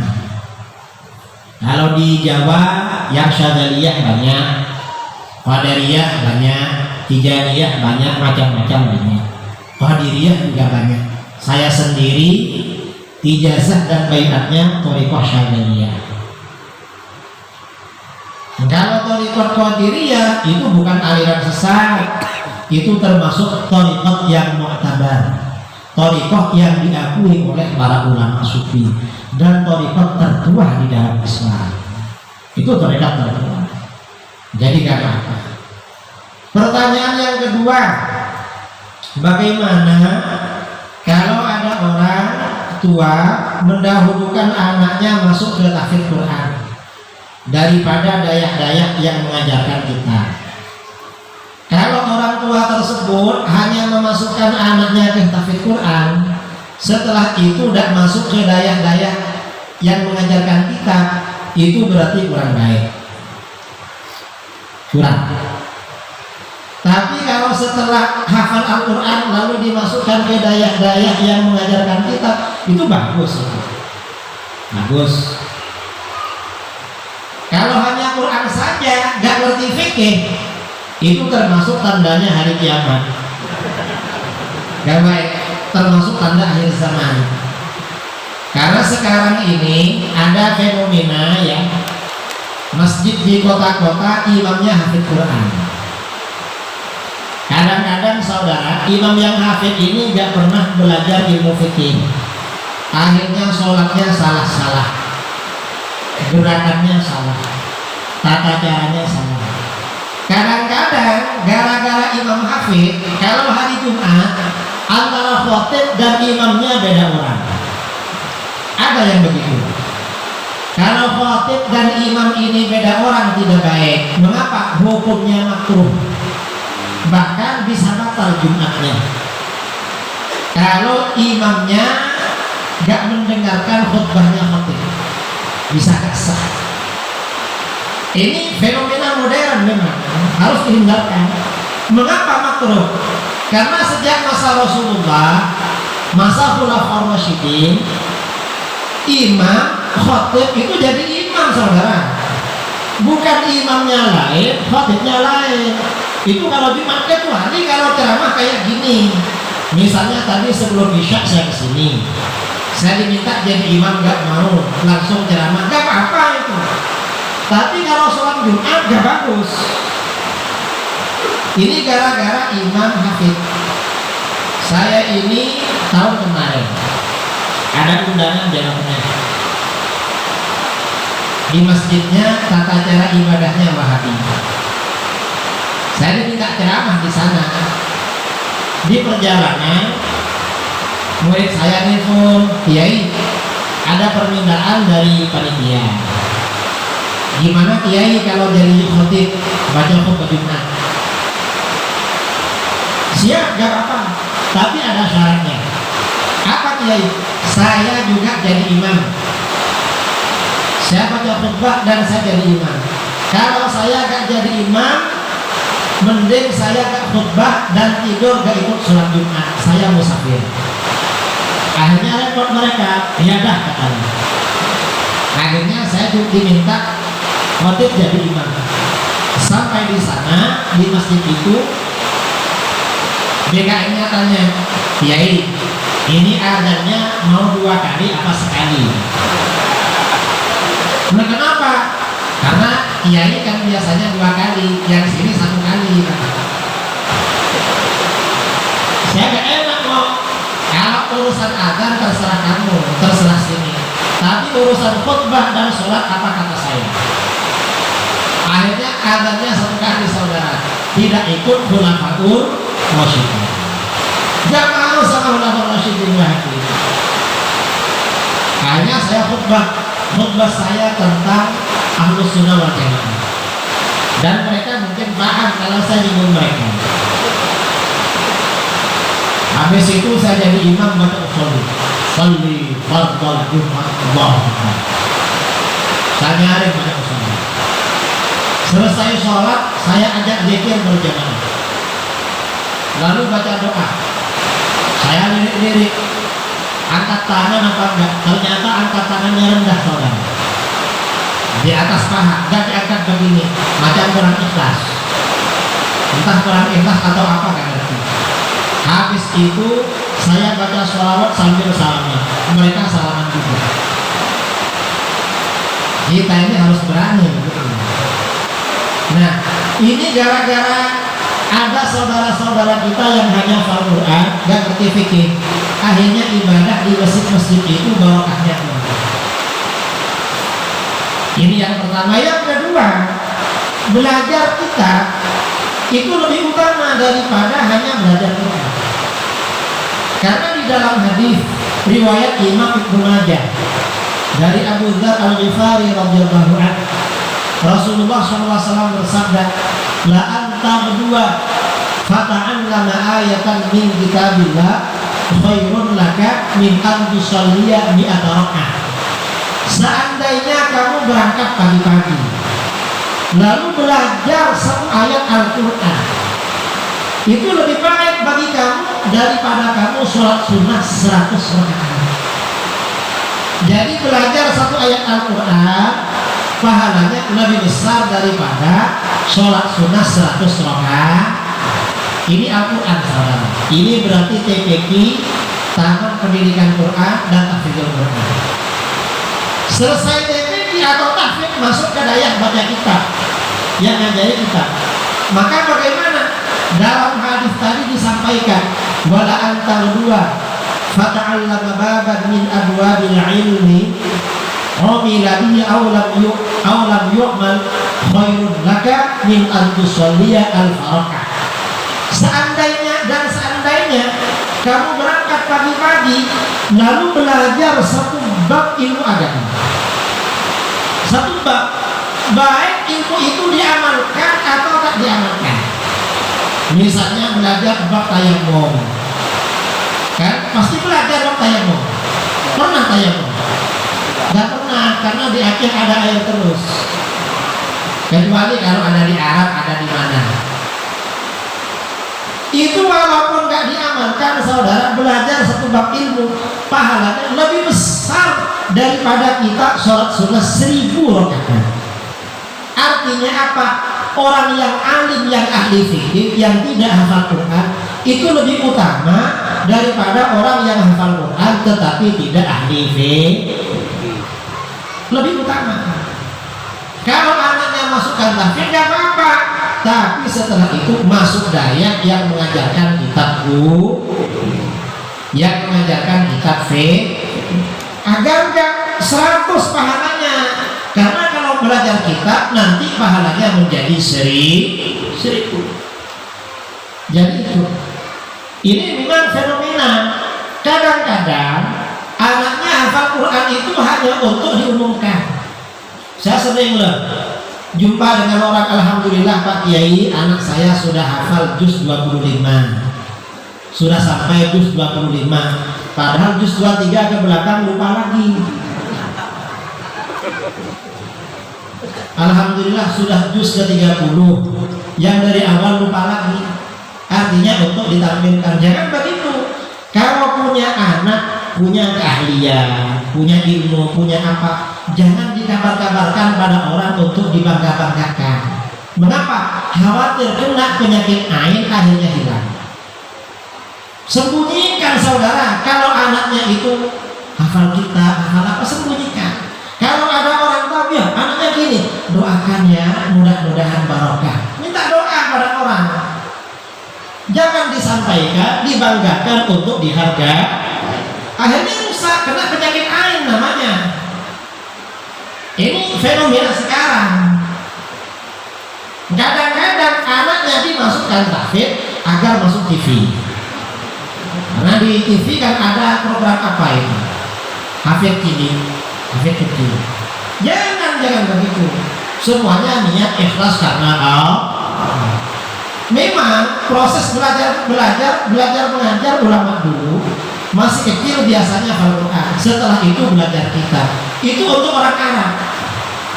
Kalau orang Arab, orangnya hafal Quran, orangnya alim-alim. Itu di Arab. Kalau di Indonesia, ini beda dengan Arab. Yang hafal Quran tidak alim, yang alim tidak hafal Quran. Jarang ada sebagian ya ulama kita alim hafal Quran ada, tapi jarang. Mengapa? Ya memang bagiannya beda. Orangnya kan lebih kecil, otaknya lebih kecil daripada orang Arab. Kita ini makanannya tahu tempe. Kalau orang Arab yang dimakan besar-besar, onta, sapi ya besar-besar. Jadi beda, ada perbedaan. Wallahu a'lam. Terima kasih banyak atas jawabannya dari Pak Kiai. Untuk selanjutnya kita buka sesi secara langsung.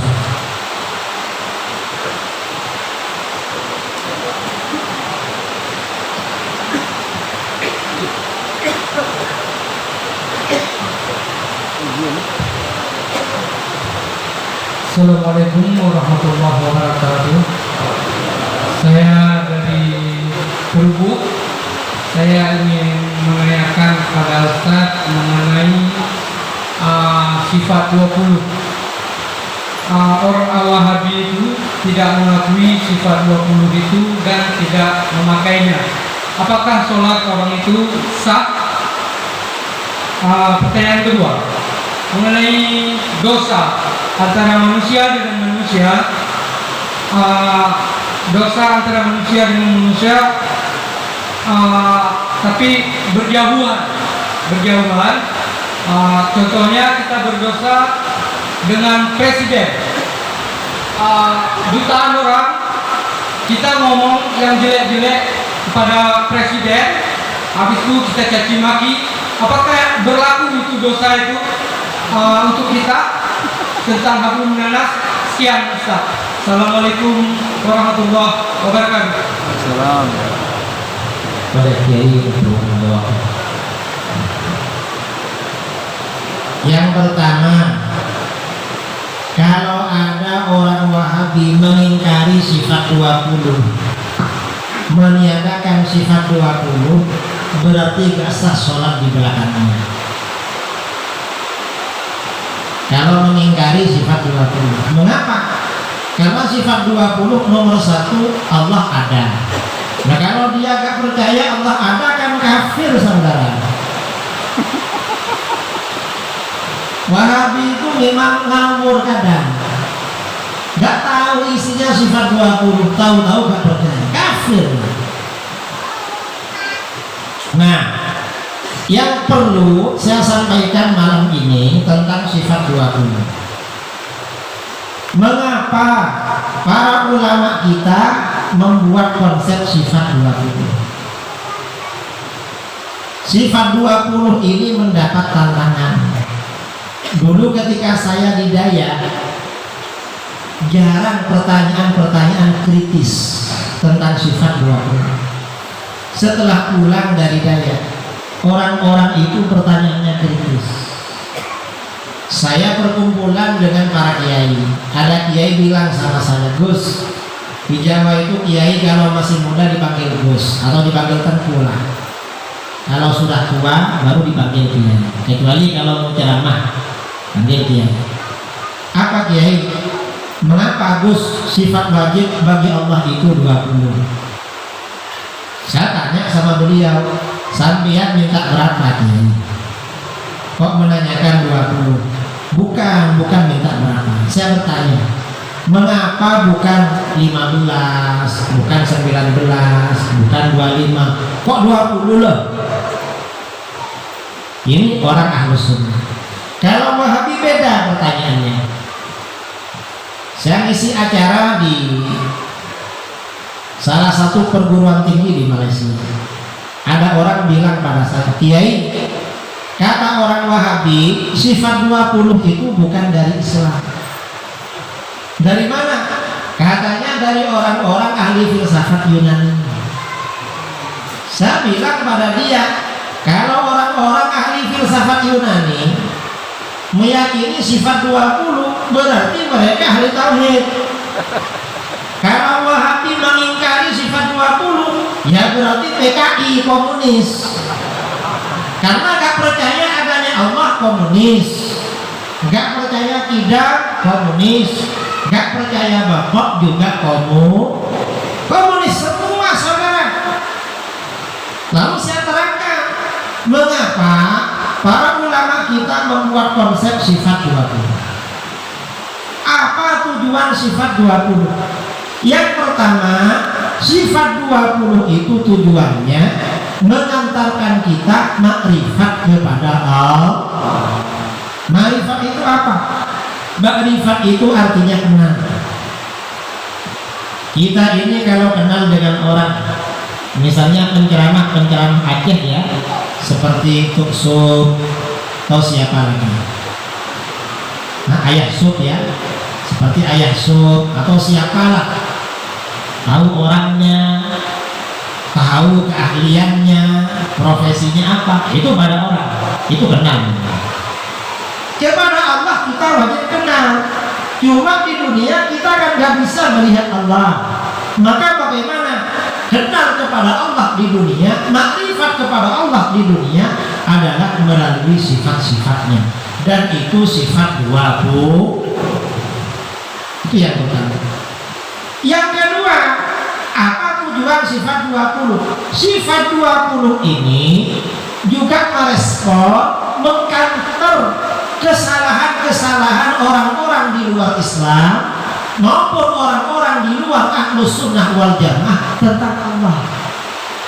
Jadi sifat 20 ini meluruskan keyakinan Kristen, meluruskan keyakinan Yahudi, meluruskan keyakinan komunis, meluruskan keyakinan penyembah berhala, juga meluruskan kesalahan orang-orang di luar Ahlus Sunnah.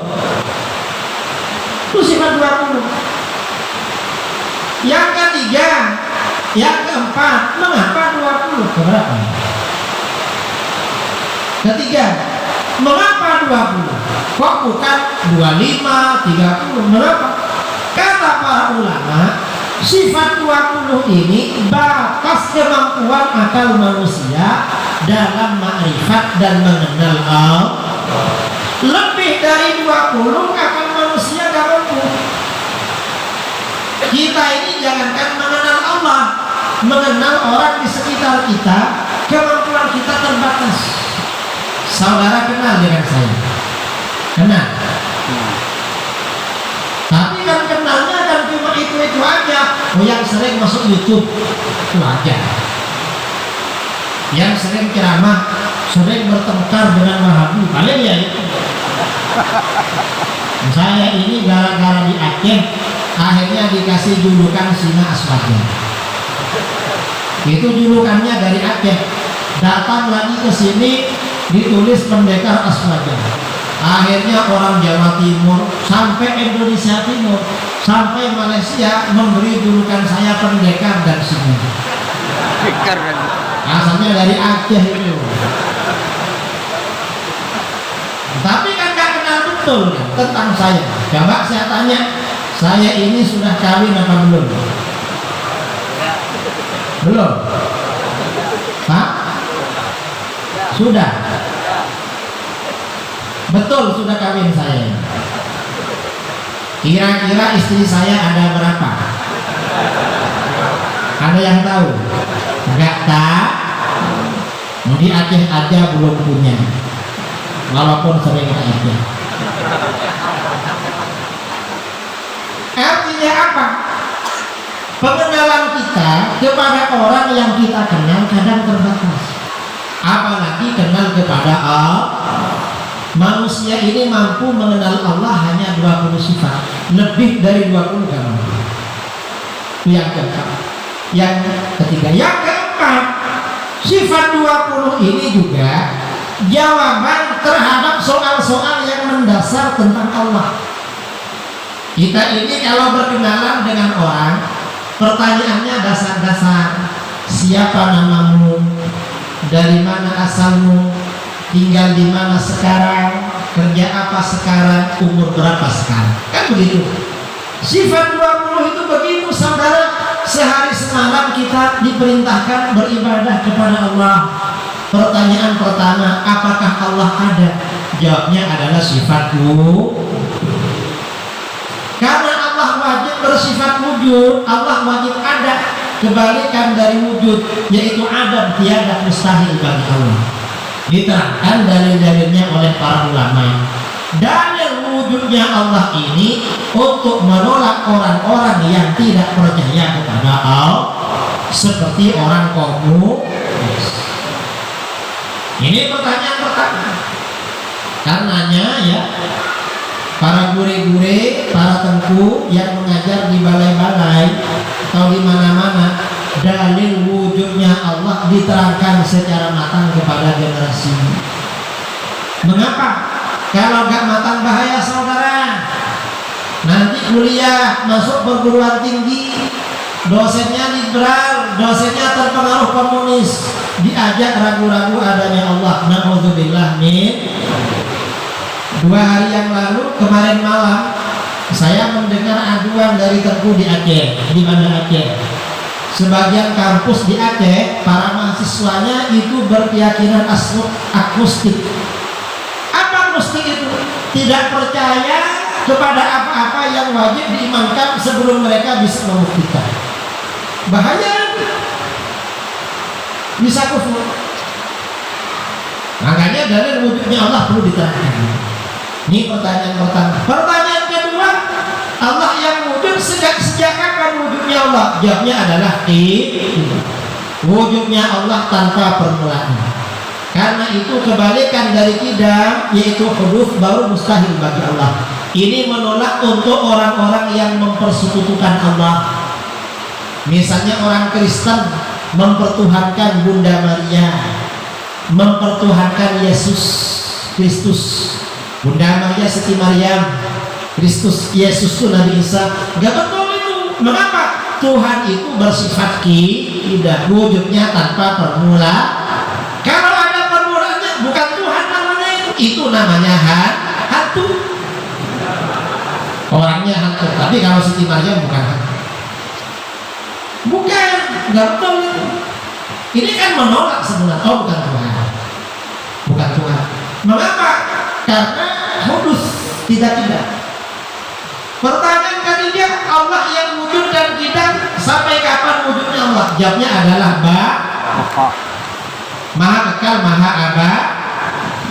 Karena itu kebalikan dari bako, yaitu fana, mustahil bagi Allah. Karenanya yang fana bukan Tuhan. Siti Maryam bukan Tuhan. Nabi Uzair bukan Tuhan. Nabi Isa bukan Tuhan. Siti Maryam sudah wafat. Nabi Uzair pernah meninggal. Kemudian Nabi Isa nanti meninggal. Yang meninggal bukan Tuhan. Patung-patung bukan Tuhan. Mengapa? Karena ada permulaan. Pertanyaan ketiga, Allah yang wujud, kidam dan bako seperti apa? Jawabnya mukhalafatu lil hawadits. Allah itu tidak serupa dengan apapun perkara yang lain. Karena itu kebalikan dari mukhalafatu, mustahil bagi Allah. Karenanya yang serupa bukan Tuhan. Patung bukan Tuhan. Karena sama dengan perkara baru. Semua perkara baru bukan Tuhan. Karena Tuhan tak serupa dengan perkara baru. Nah, ini juga menolak faham Wahabi. Apa kata Wahabi? Tuhan seperti apa? Kata Wahabi, Tuhan itu mukhalafatul hawadits, tapi tak begitu mukhalafatul. Mengapa? Ada mirip-miripnya. Kata Wahabi, Tuhan itu seperti seorang laki-laki yang masih muda, belum berjenggot, tingginya kira-kira 30 meter. Akidah Wahabi mirip akidah Yahudi. Kata Yahudi, Tuhan itu seperti seorang laki-laki yang sudah tua, rambut dan jenggotnya putih semua, tingginya kira-kira 30 meter. Bedanya Tuhannya Yahudi lebih tua dari Tuhannya Wahabi. Makanya akidah Yahudi abang akidahnya Wahabi, disingkat menjadi Wahyudi. Wahabi adiknya Yahudi. Sama lah akidah. Ini pertanyaan ketiga. Keempat ya. Pertanyaan kelima, Allah yang wujud, kidam, bako, mukhalafatul lil hawadits, alamatnya di mana? Qiyamuhu bina, Allah berdiri pada zatnya sendiri. Artinya apa? Allah tidak membutuhkan tempat, Allah tidak bertempat dan tidak diatur, dan tidak membutuhkan orang yang menentukan, mengatur atau mencipta. Allah gak butuh pada tempat. Ini yang ditolak siapa? Nas Kristen ditolak. Menolak terhadap Kristen, menolak Wahabi. Kristen bagaimana? Kata Kristen, apa yang dimaksud Tuhan tidak butuh? Yang dimaksud Tuhan tidak butuh pada tempat. Makhluk itu ada dua macam, ada benda, ada sifat benda. Kalau benda, ya ini namanya benda. Benda. Kalau sifat benda seperti warna itu sifat benda. Atau seperti bergerak, dia ngantuk, semangat itu sifat benda. Bergerak menetap pada benda.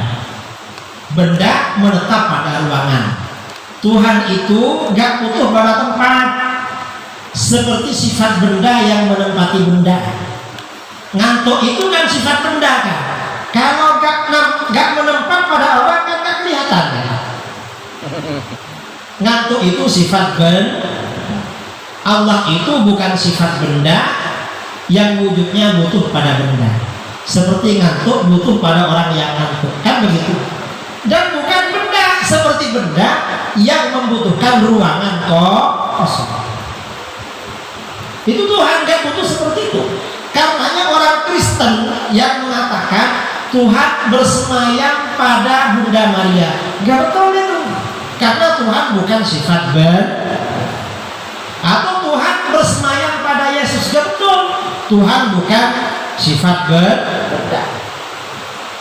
Karenanya orang-orang sufi yang bulat, yang ekstrim ya, yang meyakini Tuhan itu hulul wal ittihad, Tuhan itu reinkarnasi dan menyatu dengan makhluk, dikafirkan oleh para ulama.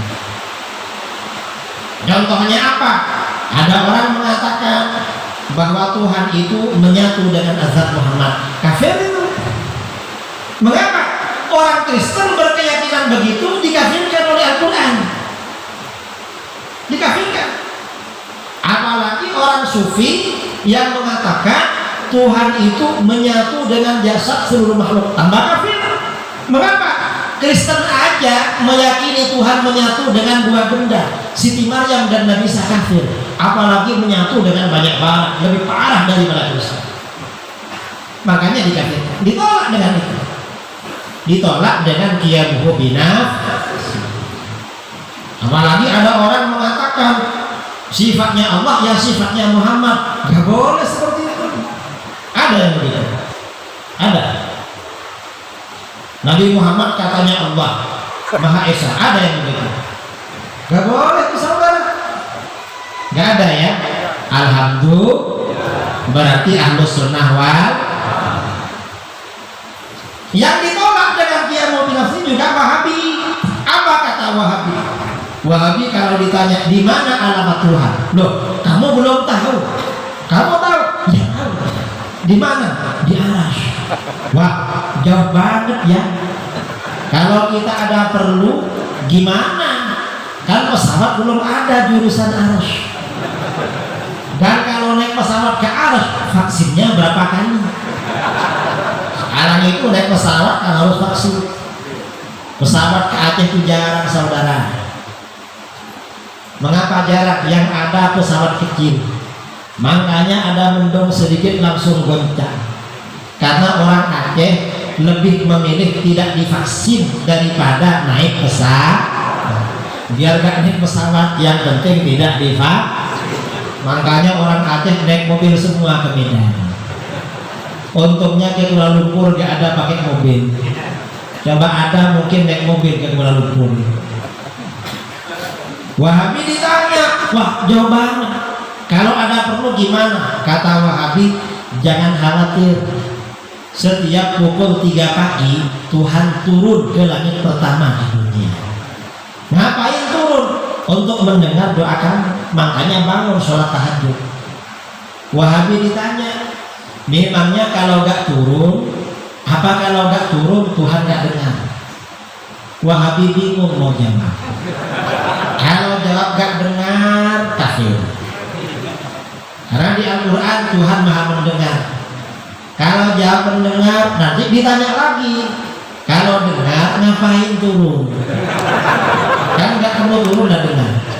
Bingung dia. Lalu dia ditanya lagi. Itu turun pukul 3 ikut waktu daerah mana? Karena waktu di Indonesia beda-beda, apalagi waktu istiwa. Akhirnya apa? Kata dia, itu pukul 3 sesuai dengan waktu daerah masing-masing. Berarti turun terus, iya. Katanya turun, itu bukan turun, namanya pindah. Jalan ke barat berarti. Kalau turun terus lalu naiknya kapan? Masa gak pernah naik, ada di bawah terus di balan naik turun? Ya masuk akal. Artinya apa? Ajaran Wahabi itu tidak sesuai dengan akal sehat. Mengapa? Karena akal mereka memang tidak sehat. Mudah-mudahan Allah menjaga akal kita. Amin Allahumma amin. Artinya apa? Sifat 20 itu tujuannya untuk meluruskan akidah yang benar. sesuai dengan ajaran Ahlus Sunnah wal Jamaah. Saya kira seperti itu. Tadi pertanyaannya ada dua. Yang kedua, bagaimana hukumnya ngerasani Pak Presiden?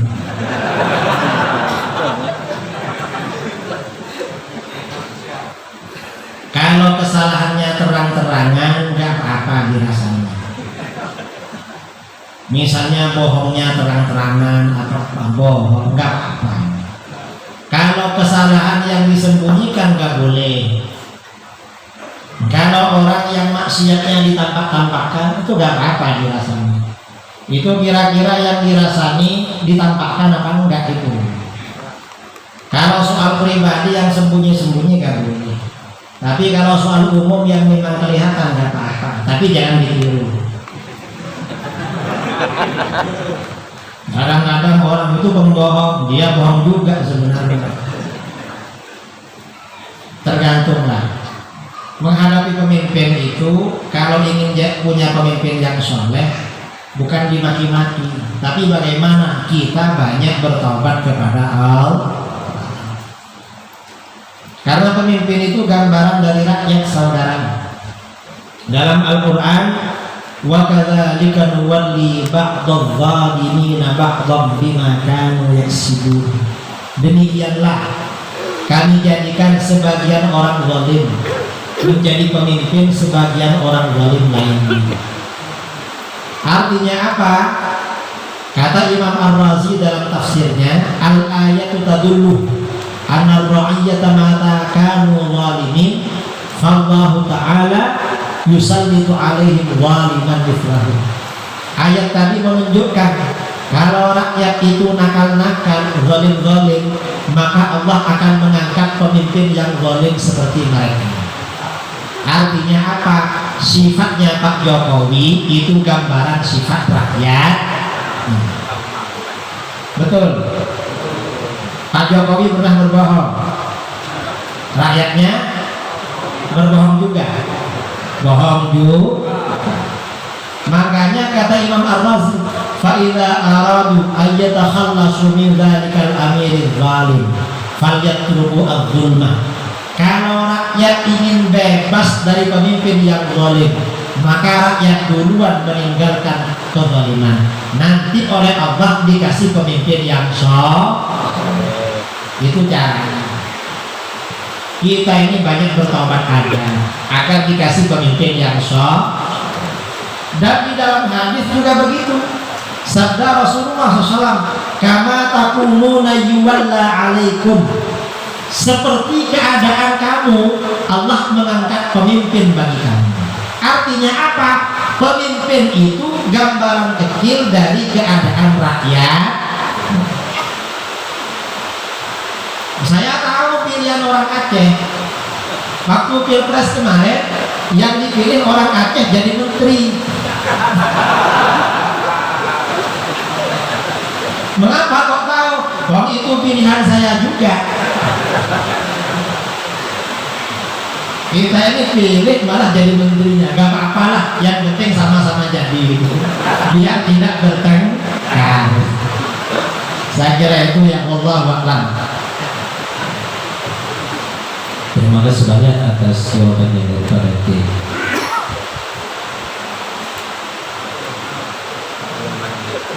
Ya, pertanyaan terakhir.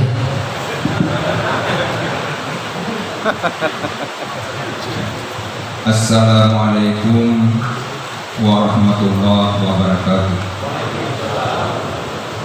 Pak Kiai, kami hormati dan memuliakan. Ada dua persoalan yang perlu kami angkat pada kesempatan ini. Ini di luar tema. Yang barangkali persoalan ini sering diangkat di setiap kajian. Kami coba mengangkat kembali karena sering terjadi di tengah masyarakat. Yang pertama berkaitan dengan persoalan hibah. Baik hibah untuk umum, untuk seseorang, ataupun hibah orang tua kepada anak. Jadi bagaimana Hibah itu apa? hibah? Hibah. Pemberian. hibah.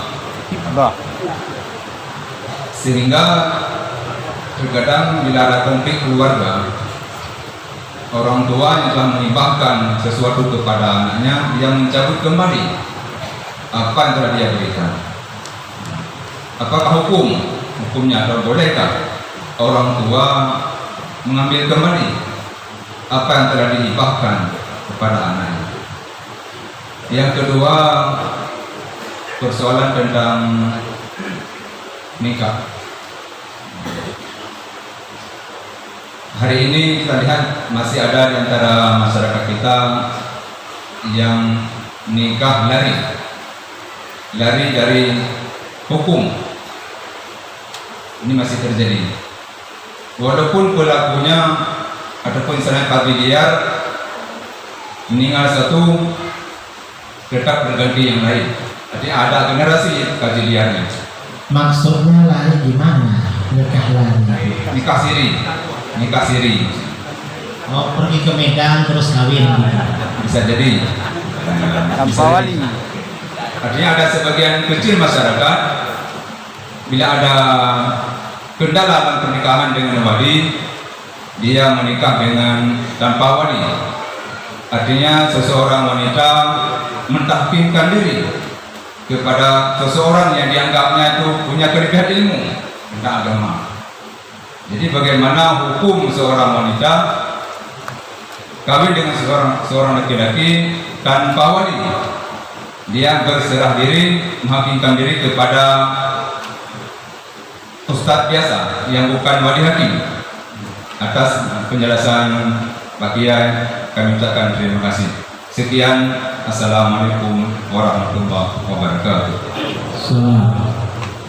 Yang pertama, kalau ada orang tua memberi hibah pada anaknya, misalnya mobil, kendaraan atau tanah, dicabut lagi, itu gak apa-apa, sah, boleh, asalkan yang dihibahkan itu belum berpindah tangan lalu balik lagi, maka gak bisa.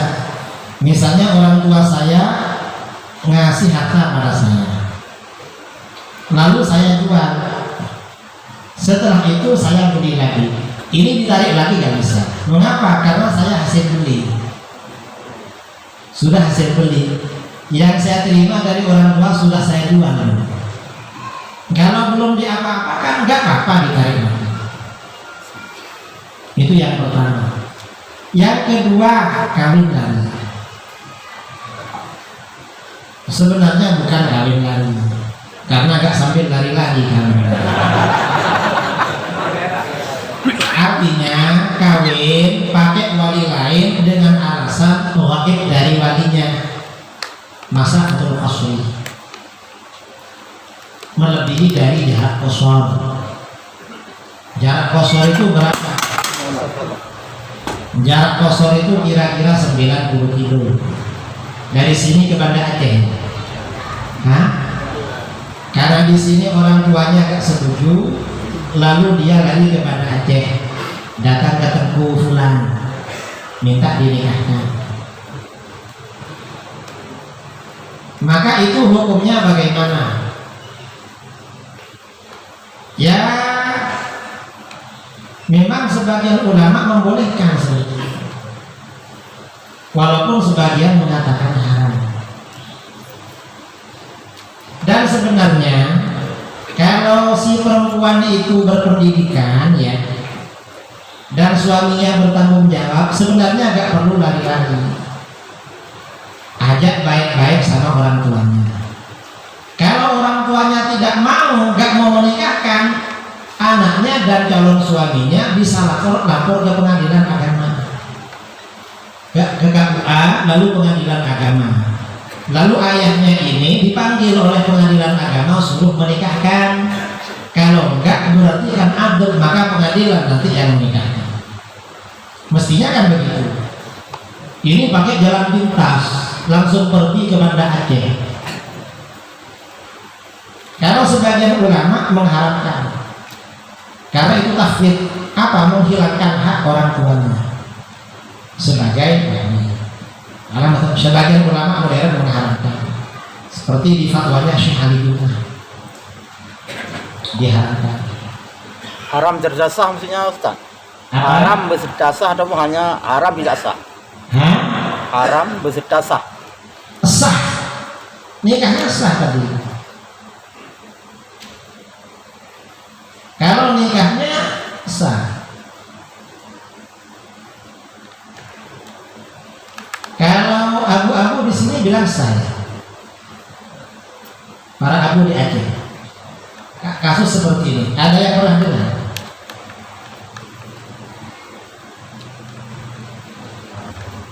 Nggak ada ya, mungkin tengku-tengku bisik-bisik sah. Terang-terangnya nggak berani. Kalau nikahnya sah, proses nikah itu macam-macam. Kalau Syafi'i wajib wali, wajib saksi. Kalau walinya nggak ada, maka sultan. Misalnya walinya ada di daerah lain.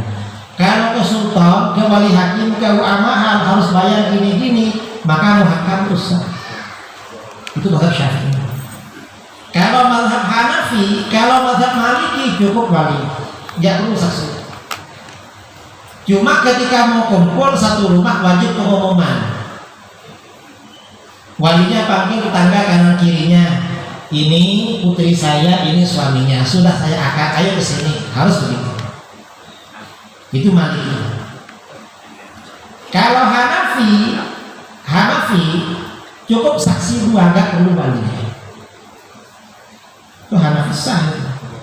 Tapi sebagian ulama Hanafi, kalau misalnya orang tuanya tidak setuju, nanti bisa merevisi. Saya nggak setuju dengan suami kamu, difasakh tuh bisa. Misalnya tidak kufur tuh bisa di Hanafi. Jadi masalah ini banyak mazhab.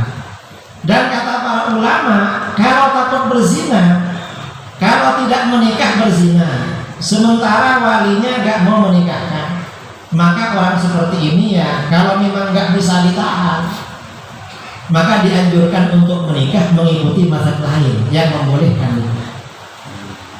Ini persoalan sekarang. Kebanyakan masyarakat sekarang, ya. Masyarakat sekarang ini ya ini karena ada HP, ada medsos, akhirnya laki-laki perempuan kenalan di mana-mana, lalu ngajak kawin lari. Itu bahaya. Kalau nggak dikawinkan nanti lari subuh itu. Makanya kalau punya anak dijaga, dimasukkan ke daya kemana, dan jangan dikasih HP. Kalau dikasih HP ya dijaga. Takut seperti itu. Wallahu a'lam. Yang jelas ya masalah hukum yang terakhir, masalah kawin lari tadi, sebaiknya tanyakan ke abu-abu di Aceh. Saya takut berbeda dengan beliau-beliau. Karena yang saya sampaikan ini hukum yang ada di Jawa. Di Jawa. Tapi kurang lebih sama dengan di sini. Kurang lebih sama. Saya kira itu ya. Ini mau ditutup hujan, lanjutkan aja ya. Karena walaupun ditutup gak bisa pulang. Nambah lagi sampai 10 menit lagi. Mungkin ada pertanyaan lagi.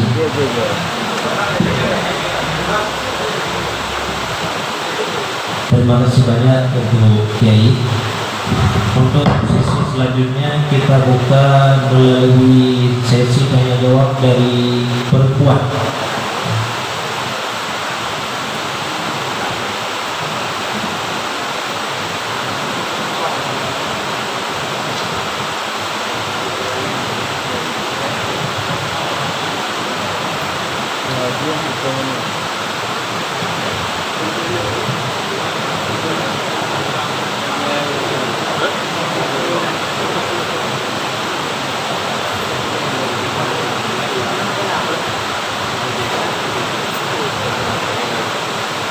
Assalamualaikum warahmatullahi wabarakatuh.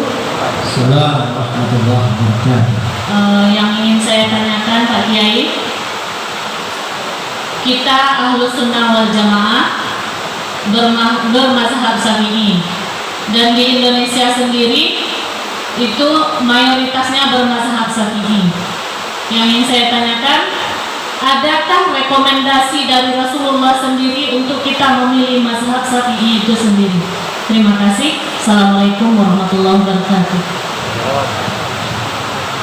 Terima kasih ya. Mazhab-mazhab yang ada itu, kata para ulama, ada rekomendasi secara tidak langsung dari Rasulullah SAW. Misalnya Imam Syafi'i. Imam Syafi'i itu ada bisyarah, berita gembira dari hadis. Rasulullah SAW bersabda, "Alimu Quraisyin yamla'ul arda ilman." Nanti ada orang alim dari Quraisy, ilmunya memenuhi seluruh dunia. Kata para ulama, dari ulama-ulama Quraisy yang ada, yang paling cocok dengan hadis ini Imam Syafi'i. Imam Syafi'i. Mengapa? Gak ada yang seperti beliau. Karena semua mazhab menggunakan usul fikih yang beliau sampaikan. Itu Imam Syafi'i. Karenanya kata para ulama, berarti hadis ini rekomendasi dari Rasulullah SAW agar kita ikut Imam Syafi'i. Kalau Imam Maliki, ada hadis riwayat At-Tirmidzi, Abu Dawud, yushiku ayyadriban nas akbadal ibin fala yajiduna aliman a'lama min ahli Madinah. Hampir saja nanti orang-orang bepergian jauh naik unta, lalu mereka tidak menjumpai seorang alim yang lebih alim daripada penduduk Madinah. Kata para ulama, ini sepertinya isyarat kepada Imam Malik. Artinya apa? Imam Malik itu sampai akhir zaman ilmunya dicari dari mana-mana. Ini rekomendasi. Kemudian imam siapa? Imam yang lain juga lain-lain. Contoh dua. Kalau Wahabi itu bukan rekomendasi saudara, tapi ada peringatan agar jangan diikuti. Sebaliknya, kalau hadis tadi itu berarti manakib, keistimewaan imam mazhab yang empat. Wahabi itu beda. Dalam hadis Bukhari, suatu ketika Rasulullah SAW berdoa, Allahumma barik lana fi syamina wa fi yamanina. Ya Allah, berilah keberkahan bagi kami di negeri Syam dan negeri Yaman. Maksudnya apa? Orang-orang Arab itu kalau bepergian berdagang ke Syam dan Yaman, Rasulullah mendoakan keberkahan. Begitu Rasulullah berdoa begitu, para sahabat minta, wa fi najdina ya Rasulullah, doakan pula keberkahan untuk negeri Najd, karena kami juga pergi ke Najd. Rasulullah malah berdoa lagi, Allahumma barik lana fi syamina wa fi yamanina. Ya Allah, berilah keberkahan bagi kami di negeri Syam dan Yaman. Sahabat minta lagi, wa fi najdina ya Rasulullah. Nah, doakan pula untuk kami ya Rasulullah. Rasulullah berdoa lagi, Allahumma barik lana fi syamina wa fi yamanina. Berilah keberkahan bagi kami di negeri Syam dan Yaman. Sahabat yang ketiga kali minta lagi, wa fi najdina ya Rasulullah. Nah, doakan pula Rasulullah. Ternyata yang ketiga Rasulullah mengingatkan, hunaka zalasil wal fitan wa hunaka yaqra'u qarnus syaitan. Di Najd itu akan terjadi banyak kegoncangan dan banyak fitnah-fitnah. Najd itu sumbernya fitnah-fitnah. Wa hunaka yaqra'u qarnus syaitan, dan di sana akan muncul si tanduk setan. Kata para ulama, siapa tanduk setan? Oh, ternyata tanduk setan ini pendiri aliran Wahabi. Ini artinya apa? Ini namanya bukan rekomendasi.